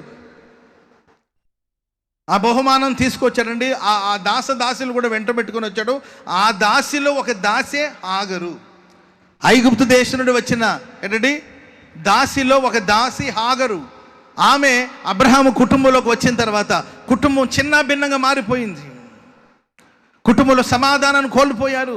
ఒక శపించబడిన సంతానం ఆ వంశంలోనికి జొరబడ్డట్టు మనం దేవుని చిత్తంలో లేని కార్యం, దేవుని ప్రణాళికలో లేని కార్యం. వాగ్దానానికి వారసత్వం పొందిన ఇస్సాకును అడుగడుగున హింసించే ఒక వ్యక్తి, అడుగడుగున బాధించే ఒక వ్యక్తి రావడానికి గల కారణం ఏంటంటే ఐగుప్తు నుండి వచ్చిన సంపదలో ఒక బాధ కూడా ప్రవేశించింది, ఒక అపవిత్రత కూడా ప్రవేశించింది.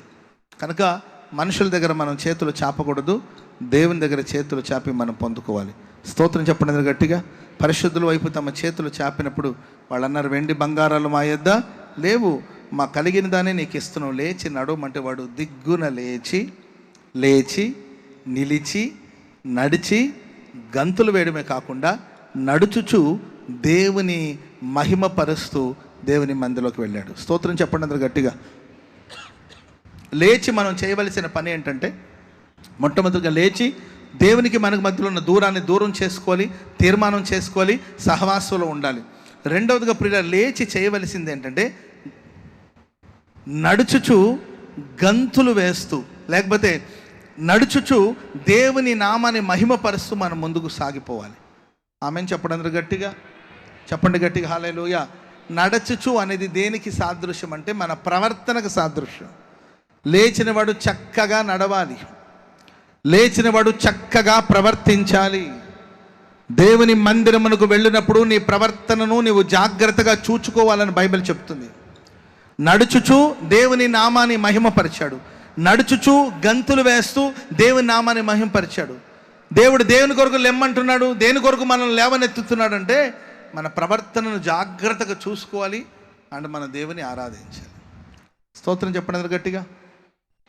నీవే కదానా ఆరాధనా ఆరాధనా స్తుతి ఆరాధనా ఆరాధనా స్తుతి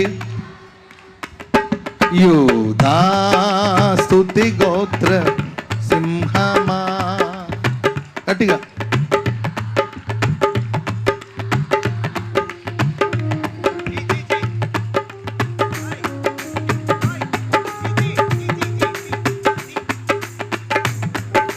నీవే కదానా ఆరాధనా, నీవే కదానా ఆరాధనా ఆరాధనా ఆరాధనా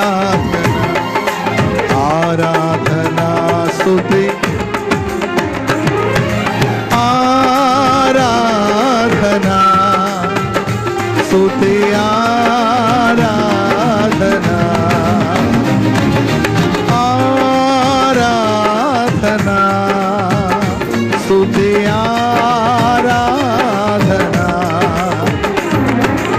ఆరాధనా స్తుతి ఆరాధనా ఆరాధనా స్తుతి ఆరాధన ఈ ప్రజల నెమ్మదికై అందరూ అహమును అణచి అధికారులను అధముల చేసిన నీకు ఈ ప్రజల నెమ్మదికై రాజాజ్ఞ మార్చిన్ నీవేనని అహమును అణచి అధికారులను అధముల చేసిన నీకు అసాధ్యమైనది ఏమున్నది అసాధ్యమైనది అసాధ్యమైనది ఏమున్నది ఏమున్నది గౌరీ ఈసయ్యా ఆత్మీయ ప్రగతి స్వాధీనమా నీవే కదా ఆరాధనా స్తుతి ఆరాధన ఓ ఆరాధనా స్తుతి నీవే కదా ఆరాధన నీవే కదా ఆరాధన ఆరాధనా స్తుతి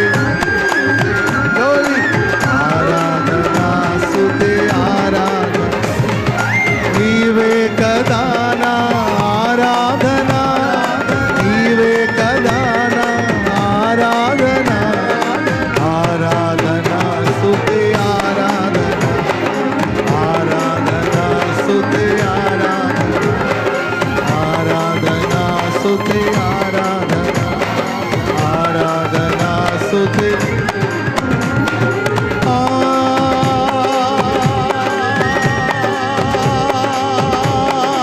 ఆరాధనా స్తుతి ఆరాధనా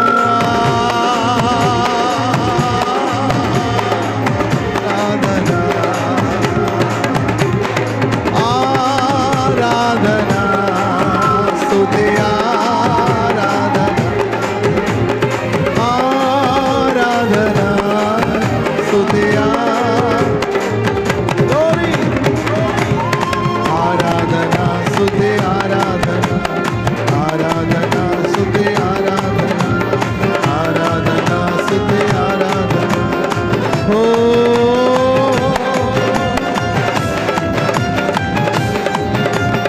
ఆరాధనా స్తుతి స్తుతి ఆరాధన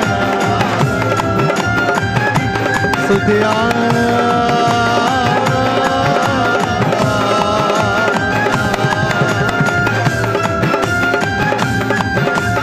ఆరాధనా స్తుతి ఆరాధన ఆరాధనా స్తుతి ఓ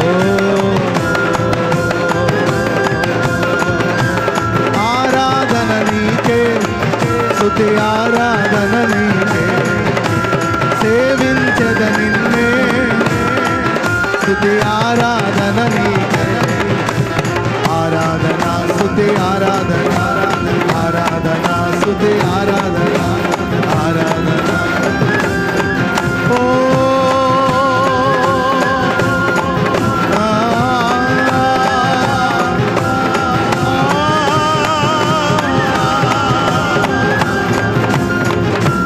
ఆరాధనా స్తుతి ఆరాధన ఓ హో హో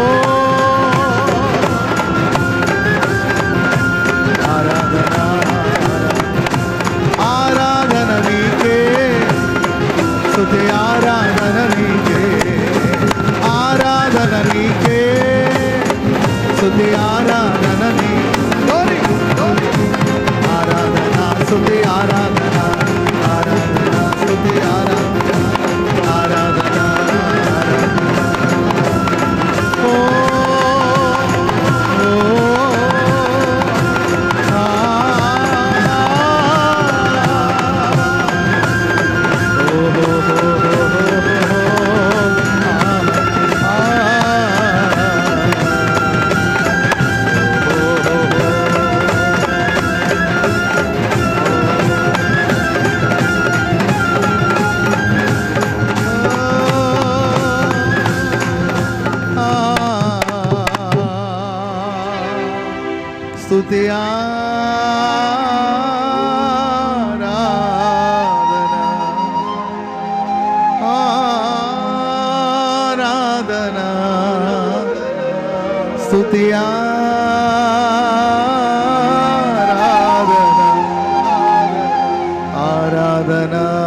స్తుతి ఆరాధన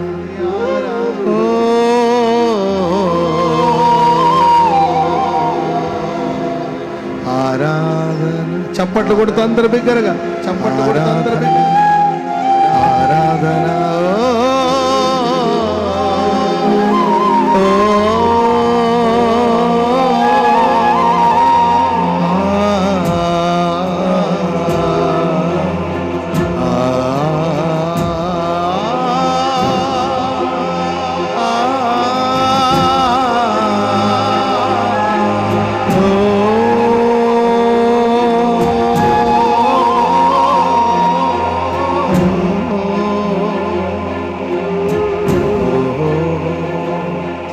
హల్లెలూయా.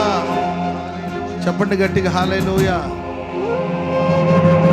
ఒకటి మన నడవడి, మనం లేచి మన ప్రవర్తనను మన నడవడిని జాగ్రత్తగా చూసుకుంటూ ప్రభుని ఆరాధించాలి. ఆరాధించిన గొప్ప విషయం కాదండి, మన ప్రవర్తన కాపాడుకోవడం కూడా చాలా ప్రాముఖ్యమైన విషయం. ఆమె చెప్పండి గట్టిగా. నాకు తెలిసిన ఒక తల్లి ఉండేది. ఆమె ఎప్పుడు ఆమె నోట ఎప్పుడు స్తుతులే, స్తోత్రములు స్తోత్రములు, దేవునికి స్తోత్రం దేవునికి స్తోత్రం అంటూ ఉండేది.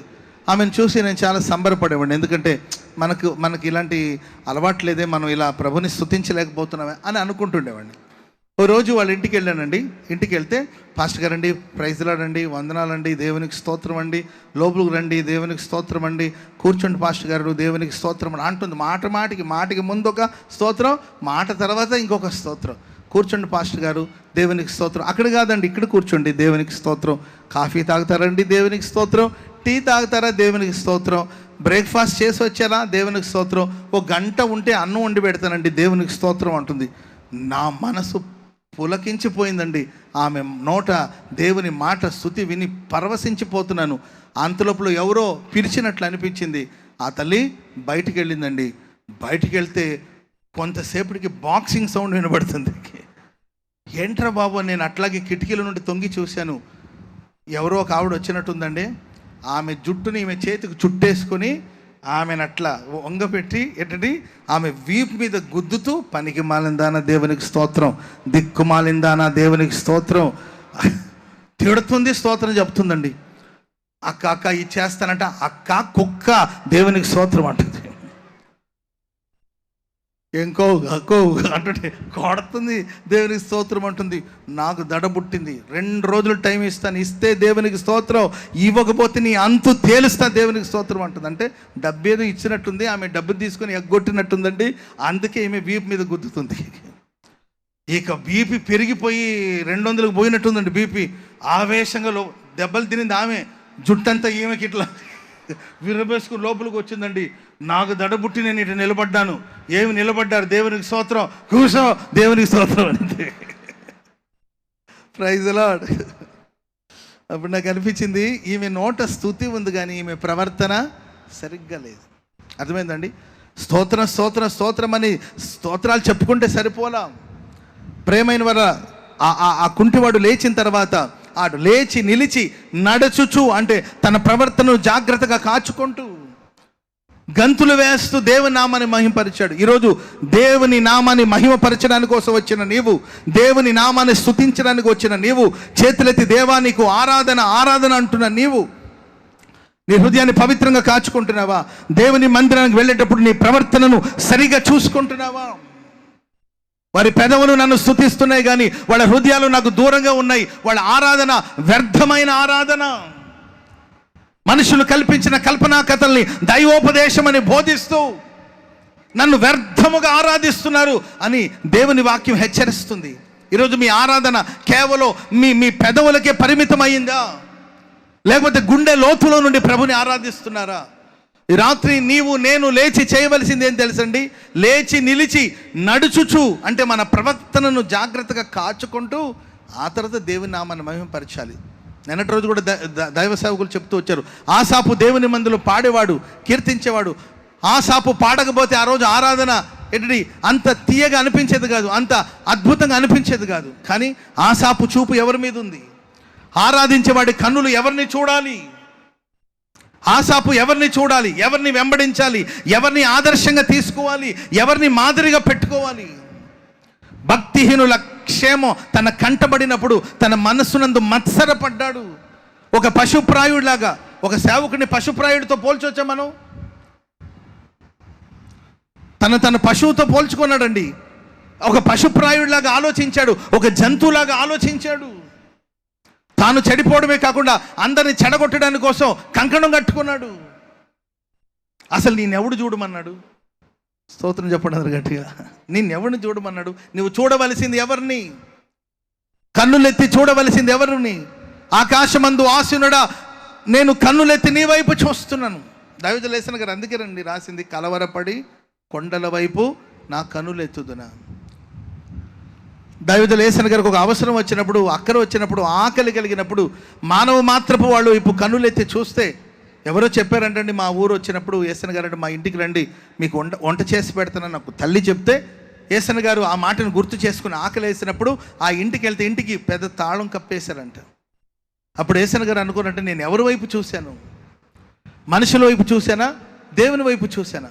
అప్పుడే రాశారు, కలవరపడి కొండల వైపు నా కన్నులెత్తుదునా.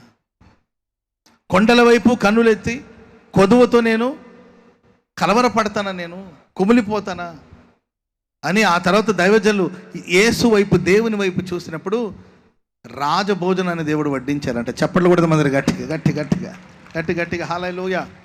ఈ ప్రశస్త రాత్రి భక్తిహీనులు, మన కళ్ళ ముందు భక్తిహీనులు క్షేమంగా ఉండనివ్వండి, మనకెందుకు? ఉండనివ్వండి. వాడు ఎట్ట సంపాదించుకుంటే మనకెందుకు? వాడు ఎలా డెవలప్ అయితే మనకెందుకు? వాడు ఇల్లు ఎలా కట్టుకుంటే నీకెందుకు, నాకెందుకు? వాడు ఎలా డెవలప్ అయ్యాడో మనకెందుకు? వాడి రహస్యం మనకెందుకు? వాడి క్షేమం గురించి మనకెందుకు?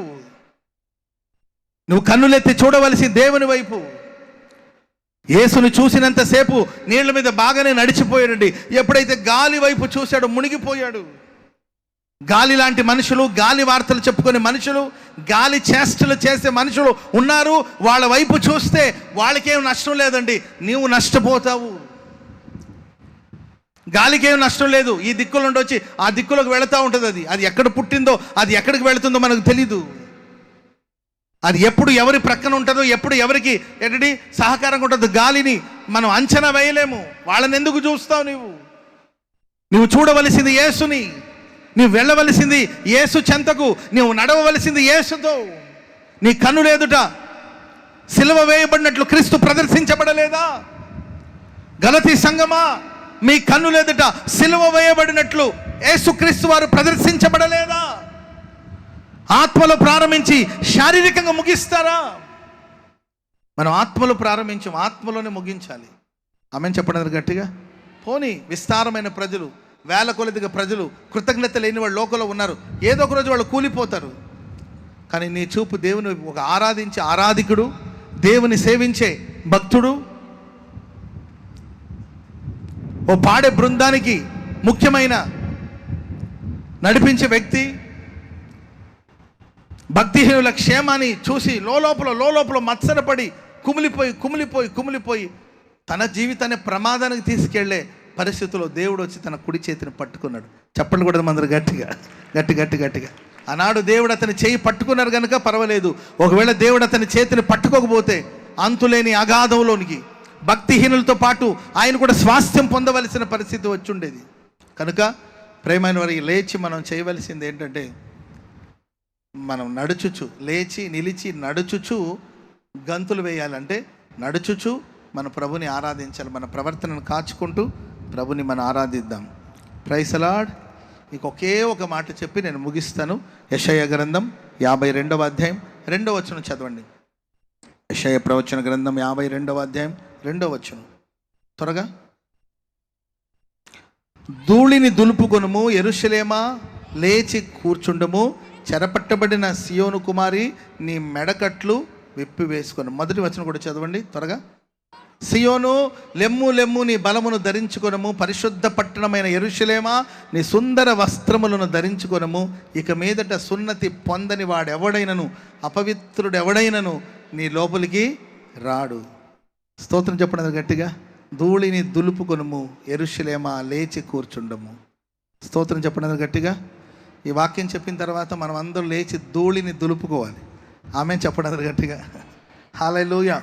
మగపిల్లలు ఏంటో కానీ ఆడపిల్లలు ఏంటో కానీ లేచిన వెంటనే ధూళిని దులుపుకుంటూ ఉంటారు. అందుకే సియోను యెరూషలేము అంటే దైవ సేవకునికి అండ్ సంఘానికి పోల్చి మనం చూస్తాం. మనం లేచిన వెంటనే ధూళిని దులుపుకుంటూ ఉంటాం. ధూళి చిన్నదే కదా, చిన్న పార్టికలే కదా అని మనం అలక్ష్యం చేయకూడదు. ధూళిని దులుపుకోవాలి. ఆమె చెప్పనందుకు గట్టిగా మనం ఈ చిన్నదే కదా ఇదేం చేస్తుంది. దైవజనుడు యేసన్ గారు చెప్తా ఉండేవాళ్ళండి, ఒక మర్రి చెట్టు విత్తనం ఇలాగే ఒక సుడిగాలిలో ఎక్కడ దానికి స్థావరం లేక నిలబడడానికి చోటు లేక ఆ మర్రి చెట్టు యొక్క విత్తనం గాల్లో ప్రయాణం చేస్తుందంట. ఎక్కడ నిలబడడానికి చోటు లేకపోతే ఒక తాడి చెట్టు కనిపించిందంట. అప్పుడు వెళ్ళి తాడి చెట్టు మరి నాకు ఎక్కడ చోట్లేదు, నీ దగ్గర కొంచెం షెల్టర్ ఇస్తావా, ఈరోజు విపరీతం గాలి వీస్తుంది, వర్షం వచ్చేటట్టుంది, నేను ఉదయాన్నే లేచి వెళ్ళిపోతాను, గాల్లో ఎట్టుపోతున్నానో తెలియట్లేదంటే వద్దనింది కానండి, పోన్లే పాపం చిన్న జీవితాలు కదా అదేం చేస్తుందిలే అనుకొని చోటు ఇచ్చిందంట. సరే ఆ తాడి చెట్టు దగ్గర ఆ నైటు ఆ మర్రి విత్తనం షెల్టర్ తీసుకొని అక్కడ బస చేసిందండి. తెల్లారిన తర్వాత తాడి చెట్టు అనిందంట, బాబు ఏంటి ఇంకా ఇక్కడే ఉన్నట్టున్నావు, ఇంకా వెళ్ళలేదా అని అంటే, నేనేం చేస్తానులేండి, ఉంటే నేనెంత నా బతికెంత, జస్ట్ ఉండిపోతానులేండి, వెళ్తానులే 2 రోజులు ఆగిన తర్వాత. సరే అదేం చేస్తుందని అలా ఉండనిచ్చారంటండి. ఆ తర్వాత ఒక వారం తర్వాత ఏంటి ఇంకా పోలేదా, ఇక్కడే ఉన్నట్టున్నావు అంటే, పోతానులే ఆంటీ గారు, నేనేం చేస్తానులే అని ఆడే ఉండిపోయినట్టుందండి. 1 రోజుల తర్వాత ఏంటి నీవు మొక్కగా మారినట్టున్నావే, విత్తనాలుగా వచ్చావు, ఇప్పుడు కొంచెం అంటే అంత నీదయ్యే అని ఉండి ఒకానొక కాలం వచ్చినప్పుడు అటు తిరిగి వెళ్ళదు, ఇక్కడ ఒక తాటి చెట్టు ఉండాలి అని వెతుకుతూ ఉంటే ఆ తాడి చెట్టుని మర్రి చెట్టు మింగేసిందంట.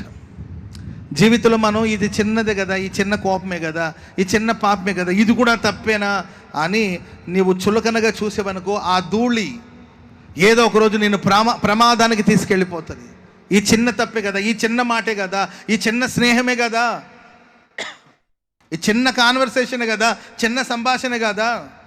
లేక ఆమెకి ఎవరికో ఫోను తీసుకొనిందంటండి, భర్తకు నంబర్ ఇచ్చింది ఫోన్ చేయమని. ఆయనేమి పాపం బిజీగా ఉన్నట్టు ఫోన్ చేస్తున్నట్లు లేడు. ఏదో ఒక రోజు ఏదో ఒక కాల్ వచ్చిందండి, ఎవరు అని చెప్పి మాట్లాడింది. అవతల ఎవరంటే ఎవరో అవతల నుండి ఒకడు మాట్లాడాడు, చాలా మంచిదే పాపం, చాలా మంచిదే. ఎవరో ఫోన్ చేశారంట, సంభాషించారు, మాట్లాడుతూ ఎవరికో చేయబోయి మీకు వచ్చిందండి మేడం ఏమనుకోవద్దని అని ఫోన్ పెడుతూ మీ వాయిస్ చాలా బాగుందండి అన్నాడంట ఆయన. మన వాయిస్ ఎట్టుందో మనకు తెలీదా ఏంటండి? వాళ్ళు మెచ్చుకున్నారు అనుకోండి, మనం ఎవరో మనకు తెలీదా? నువ్వు అందంగా ఉన్నావని నేను అన్నారు అనుకో, నీవు అందంగా ఉన్నావా మందంగా ఉన్నావో మనకు తెలీదా చెప్పండి? సరే వెంటనే ఆయన ఏదో బాగా మాట్లాడుతుంటే తీయని మాటలు రోజు మాట్లాడి చివరికి ఒక రోజు అన్నాడంట, అక్క వేరే కనెక్షన్ ఏం కాదండి, అక్క ఒకసారి మిమ్మల్ని చూడాలని ఉంది అక్క అని అన్నాడంట. అదేం తమ్ముడు, అదేంత పెద్ద భాగ్యం, వచ్చి మా ఇంటికి వచ్చామంటే, అయ్యో అన్నయ్య ఉంటే బావగారు ఉంటే ఇబ్బంది అవుతుందేమో అని అంటే, సరే బావగారు లేనప్పుడు నేను కబురు పెడతానులే అని చెప్పి భర్త బయటికి వెళ్ళినప్పుడు భార్యని ఏంటంటే అతని రమ్మని పిలిస్తే ఆయన వస్తూ 4 వెంట పెట్టుకొని వచ్చాడంటండి. వచ్చిన తర్వాత మరి ఏం జరిగిందో తెలియదండి. కొన్ని గంటల తర్వాత భర్తకి ఫోన్ వెళ్ళింది, నీ భార్య రక్తపు మడుగులో పడిపోయింది. ఆ వచ్చిన వాళ్ళు దొంగలు. చిన్న సంభాషణ కదా, చిన్న ఫోన్ కాలే కదా, అభిమానంగా మాట్లాడుతున్నాడు, నాకు తమ్ముడు లేడు, తమ్ముడు లాంటి వాడు దొరికాడని మాట్లాడడం ప్రారంభించింది. పలకరించడానికి వచ్చాడు, 4 వెంట పెట్టుకుని వచ్చాడు, కాళ్ళు చేతులు కట్టేశారు, ఇల్లంతా దోచేసుకున్నారు. పోతూ ఆమె గొంతు కోసేసి వెళ్ళిపోయారు. ఆలోచించాలి దేవుని బిడ్డలారా, ఇది చిన్నదే కదా, ఇది చిన్న ఫెలోషిపే కదా, చిన్న సహవాసమే కదా, సరదాగా మాట్లాడుతున్నాం. ఎన్ని తెలివితేటలు ఉన్నాయి తెలిసిన మనుషులకి. ఇన్స్టాగ్రామ్లోకి వెళ్ళి అక్కడ నుండి వాళ్ళ నంబర్ తీసుకొని వాళ్ళ దగ్గర నుండి ఇంకొక నంబర్ ఎట్టట్టు మొత్తం మీద నీ నంబర్ పట్టుకుంటారు. వాళ్ళు కదిలిస్తారు, కవ్విస్తారు, నవ్విస్తారు, మాట్లాడతారు, అపవిత్రతలోకి దించుతారు. చివరికి జీవితం శాపంగా మారుతుంది. ఆ తర్వాత నడి రోడ్డు మీద నిన్ను నిలబెట్టేసి వెళ్ళిపోతారు. చిన్నదే కదా, సరదాగా కదా అని చెప్పి ఒకవేళ నీవు ఆ అపవిత్రతకు అప్పచెప్పుకుంటే జీవితం శాపంగా మారిపోయే అవకాశం ఉంది. అందుకే యెరూషలేమా, సియోను లేవాలి, యెరూషలేమా నీవు లేవాలి, నీ ధూళిని దులుపుకోవాలి, లేచి నీ బలమును నీవు ధరించుకోవాలి, నీ సుందరమైన వస్త్రమును నీవు ధరించుకోవాలి. ప్రాణప్రియుడైన యేసయ్య నీ కొరకు త్వరగా రాబోతున్నాడు. చప్పట్లు కొడుతూ దేవుని నామాన్ని స్తుతించండి. ప్రభు త్వరగా రాబోతున్నాడు. ప్రభు త్వరగా రాబోతున్నాడు. యేసయ్య రాకడ బహు సమీపమై ఉన్నది. గతంలో మనం ఎన్నడూ వినని విషయాలు మనం వింటున్నాం. మూడో ప్రపంచ యుద్ధానికి ప్రపంచ దేశాలను కూడా సిద్ధపడుతున్నాయి. జనముల మీదకి జనములు లేస్తున్నారు, రాజ్యాల మీదకి రాజ్యాలు లేస్తున్నాయి, యుద్ధ సమాచారాలు వినబడుతున్నాయి. అక్కడక్కడ భయంకరమైన భూకంపాలు.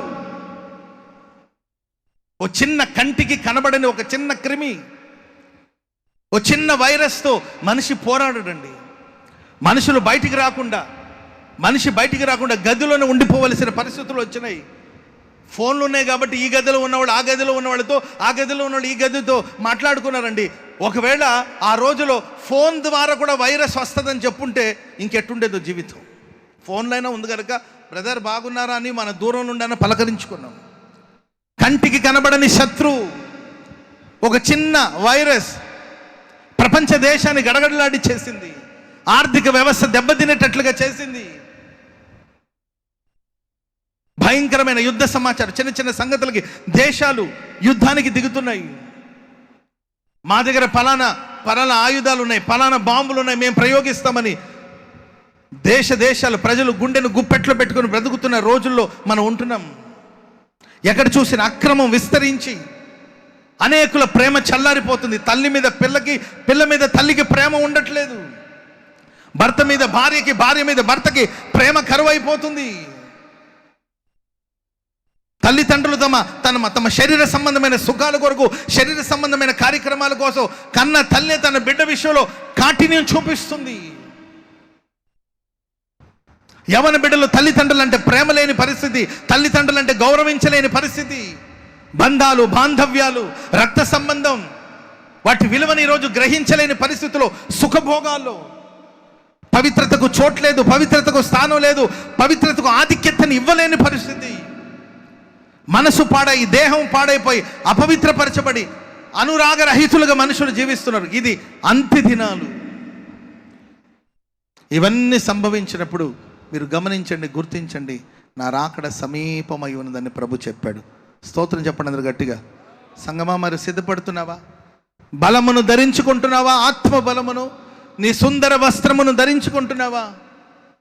సియోను లెమ్ము, యెరూషలేమా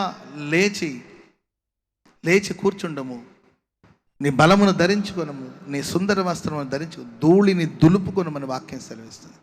అనవసరమైన చెత్త అంతా ఈరోజు బుర్రలకు ఎక్కించుకొని మనుషులు అనవసరమైన చెత్త అండి. ఏమైనా పనికి వచ్చే చెత్త అంటే పర్వాలేదు, పనికి మాలిన చెత్త అంతా నెత్తిని ఎక్కించుకొని ఈరోజు మానసిక ప్రశాంతత లేదు, దేహానికి ఆరోగ్యం లేదు, క్షేమం లేదు. నీ కంటిలో దూలం ఉండగా ఎదుటి మనిషి కంటిలో ఉన్న నలుసుని నువ్వు బాగు చేస్తానంటే ఎట్లా అన్నాడు ప్రభు? అంటే విమర్శనాత్మకమైన ధూళి. వాళ్ళని విమర్శించుకోవడమే సరిపోయిందండి. మనల్ని విమర్శించుకోవాల్సిన సంగతులు చాలా ఉన్నాయి. నీ జీవితంలో మార్చుకోవాల్సిన సంగతులు చాలా ఉన్నాయి. నీ మాటను మార్చుకో, నీ ప్రవర్తన మార్చుకో, నీ జీవితాన్ని మార్చుకో, నీ జీవన విధానాన్ని మార్చుకోవలసిన సంగతులు ఎన్నో ఉన్నాయి. కానీ మనల్ని మనం మార్చుకునే సంగతిని విడిచిపెట్టి ఇతర విషయాల్లో, ఇతర కార్యక్రమాల్లో తలపెట్టి మనం తలనొప్పి తెచ్చుకుంటున్నాం. ప్రేమైన వారారా, వాక్యం ఈ రాత్రి హెచ్చరిస్తుంది. లెమ్ము, లేచి ధూళిని దులుపుకో. అపవిత్రుడు, సున్నతి లేని వాడు ఎవ్వడు నీలో ప్రవేశించకుండా ధూళిని దులుపుకోవాలి. స్తోత్రం చెప్పండి అందరూ గట్టిగా. సున్నతి లేని వాడు ఎవడికో మనం ఎందుకంటే అవకాశం ఇవ్వాలి? అపవిత్రమైన వాడికి ఎందుకు మనం అవకాశం ఇవ్వాలి? విమర్శించే వాడికి మనం ఎందుకు చోటు ఇవ్వాలి? నిందించే వాడికి ఎందుకు మనం చోటు ఇవ్వాలి? ఎందుకు అవకాశం ఇవ్వాలి? లేచి రాత్రి నీ జీవితంలో నేను వెంటాడుతున్న దుమ్ము ధూళి, అది ఎలాంటిదైనా చిన్న పార్టికలే కదా, ఇదేం చేస్తుందని నన్ను అనుకోవద్దు, దాన్ని దులిపేయాలి అంతేగా. స్తోత్రం చెప్పండి అందరు గట్టిగా. హల్లెలూయా. 3 సంగతులు చెప్పానండి. చిన్న కుమారుడు లేచి తండ్రికి తనకు మధ్యలో ఉన్న దూరం చేసుకున్నాడు. ఓ మంచి తీర్మానం తీసుకున్నాడు. సహవాస విలువను గ్రహించి మరలా తండ్రి ఇంటికి వచ్చి చేర్చబడ్డాడు. అతడు అడగకపోయిన దేవుడు అతని అక్కర్లన్నీ తీర్చాడు. ఆమెను చెప్పండి అందరూ గట్టిగా. ఈ ప్రశస్త రాత్రి ప్రభు నేను చేర్చుకోబోతున్నాడు. ఇక దేవునికి నీకు మధ్యలో ఇక ఏ గ్యాప్ లేదండి, ఇక ఏ దూరం లేదు. నీవు అడగకపోయినా ఈ సభల రెండో రాత్రి నా దేవుడు నీ ప్రతి అవసరాలు ప్రభు తీర్చబోతున్నాడు. ప్రశస్తమైన వస్త్రాన్ని దేవుడు నీకు ధరింప చేయబోతున్నాడు. నీకు అధికారాన్ని దేవుడు దయచేయబోతున్నాడు. సమాధానం అనే జోడు దేవుడు నీకు తొడిగించబోతున్నాడు. గొప్ప సంతోషంలో సెలబ్రేషన్లో ప్రభుని నిలబెట్టబోతున్నాడు. సమృద్ధి అయిన ఆహారం దేవుడికి అనుగ్రహించబోతున్నాడు.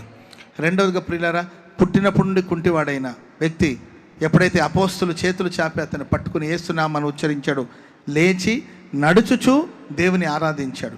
అంటే ప్రవర్తనను జాగ్రత్తగా కాచుకుంటూ దేవుని ఆరాధించి అనేకులకు ఆదర్శంగా నిలబడ్డాడు. అలాంటి ఒక శ్రేష్టమైన అనుభవం దేవుడు మీకు అనుగ్రహించును గాక. మూడవదిగా, లేచి నీ ధూళిని దులుపుకోమని బైబిల్ చెప్తుంది. మన జీవితంలో అది ఏ ధూళి అయినా, ఏ దుష్టత్వమైనా వాటన్నిటిని దులుపుకొని లేచి సుందరమైన వస్త్రమును ధరించుకొని ప్రభు రాకడ కొరకు సిద్ధపడదాం. ఈ మాటలు దేవుడు మన వినికిడిలో స్థిరపరిచి ఆశీర్వదించుగాక. దయచేసి అందరూ లేచి, భౌతికమైన ధూళి కాదండి, నీ మనసుకు నీ ఆత్మకి ఏ ధూళి పట్టిందో వాటన్నిటిని దులుపుకొని లేచి ప్రభు కొరకు నిలబడండి. నిశ్చయముగా నీ మీద నా దేవుడు ఉదయించబోతున్నాడు. ఆయన కృప నీ మీద ప్రకాశించబోతుంది. ఆయన మహిమ నీ మీద ఉదయింప చేయబోతున్నాడు. లేచి అందరూ ప్రార్థన చేసుకుందాం. అబ్రహామును ఆశీర్వదించిన దేవుడు ఈ ప్రశస్త రాత్రి నిన్ను ఆశీర్వదించబోతున్నాడు.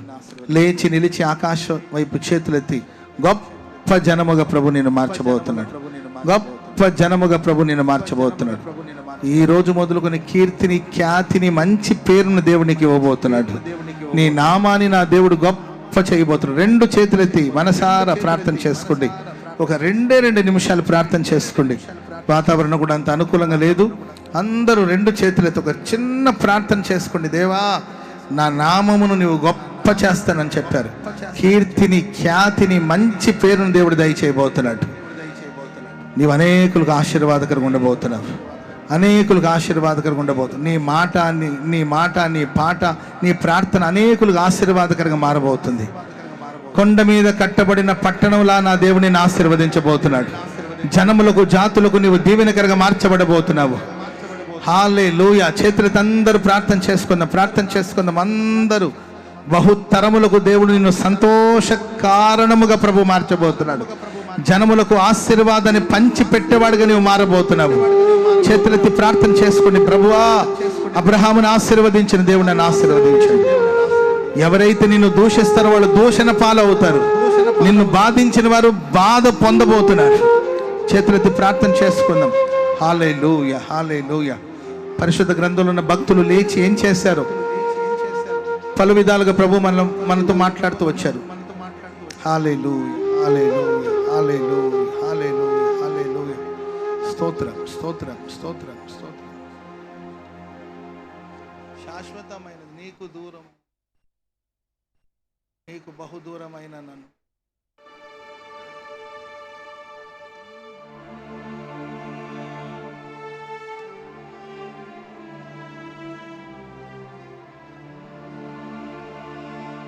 నీకు బహుదూరమైన నన్ను చేరదీసిన నా తండ్రివి, నీకు బహుదూరమైన నన్ను చేరదీసిన నా తండ్రివి, నిత్య సుఖ శాంతియే నాకు నీదు కౌగిలిలో, నిత్య సుఖ శాంతియే నాకు నీదు కౌగిలిలో, శాశ్వతమైనది నీవు నాయడ చూపిన కృపా, శాశ్వతమైనది నీవు నాయడ చూపిన కృపా, కృపా, కృపా, కృపా, కృపా, కృపా, కృపా, కృపా, శాశ్వతమైనది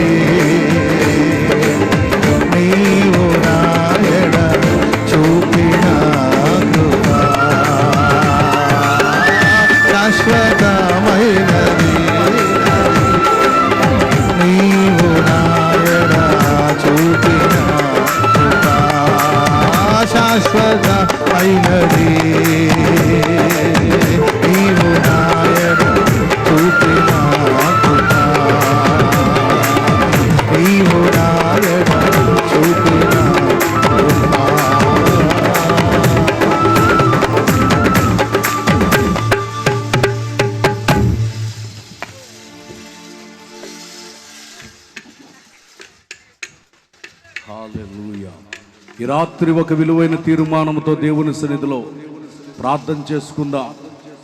ఈ సభల రెండవ రాత్రి పరిశుద్ధాత్ముడు తన దాసుల యొక్క ముఖాంతరములో నుండి మనతో మాట్లాడి ఉన్నారు. అందరూ కనులు మూసి ప్రార్థన చేసుకుందాం. జీవాధిపతి అయిన తండ్రి, మీ ప్రశస్తమైనటువంటి ఘనమైన నామానికి స్తోత్రాలు స్తుతులు చెల్లించుచూ ఉన్నాం. నీ దాసుల యొక్క ముఖాంతరములో నుండి ఈ రాత్రి మీరు ముచ్చటించిన ప్రతి మాటను బట్టి స్తుతి చెల్లించుచున్నాం. ప్రతి ఒక్కరి జీవితంలో నీవు లేచి దీవెనకరముగా మార్చబడాలని మీరు సెలవిచ్చిన మాటను బట్టి స్తుతి చెల్లించుచూ ఉన్నామయ్యా. నీవు లేచి నీ జీవితంలో ఒక విలువైన మేలును పొందుటకు గంతులు వేస్తూ దేవుని ఆలయములోనికి ప్రవేశించాలని మీరు తెలియచేశారు. అందును బట్టి స్తుతి చెల్లించొచ్చు ఉన్నాము నాయన. ప్రతి ఒక్కరము లేచినటువంటి వారమై నాయన ధూళి దులుపుకోవాలని, మా జీవితాలలో ఉన్నటువంటి ప్రతి కల్మషంలో నుండి విడుదల పొందాలని మీరు తెలియచేసిన మాటను బట్టి స్తుతి చెల్లించొచ్చు ఉన్నాము నాయన. నీకు స్తోత్రం నాయన. మీ సన్నిధికి పిలువబడినటువంటి మా జీవితాలలో మీరు చక్కటి మాటలు ముచ్చటింప చేశారు. ప్రతి మాటకు జీవాన్ని పోయండి.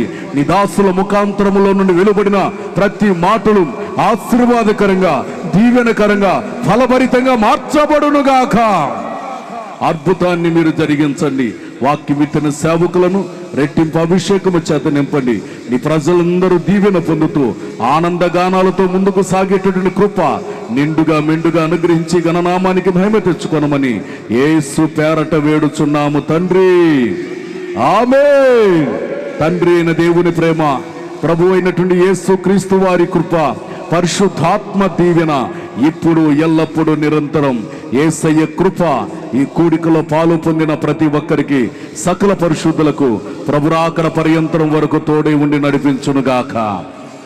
ఆమేన్, ఆమేన్, హల్లెలూయా.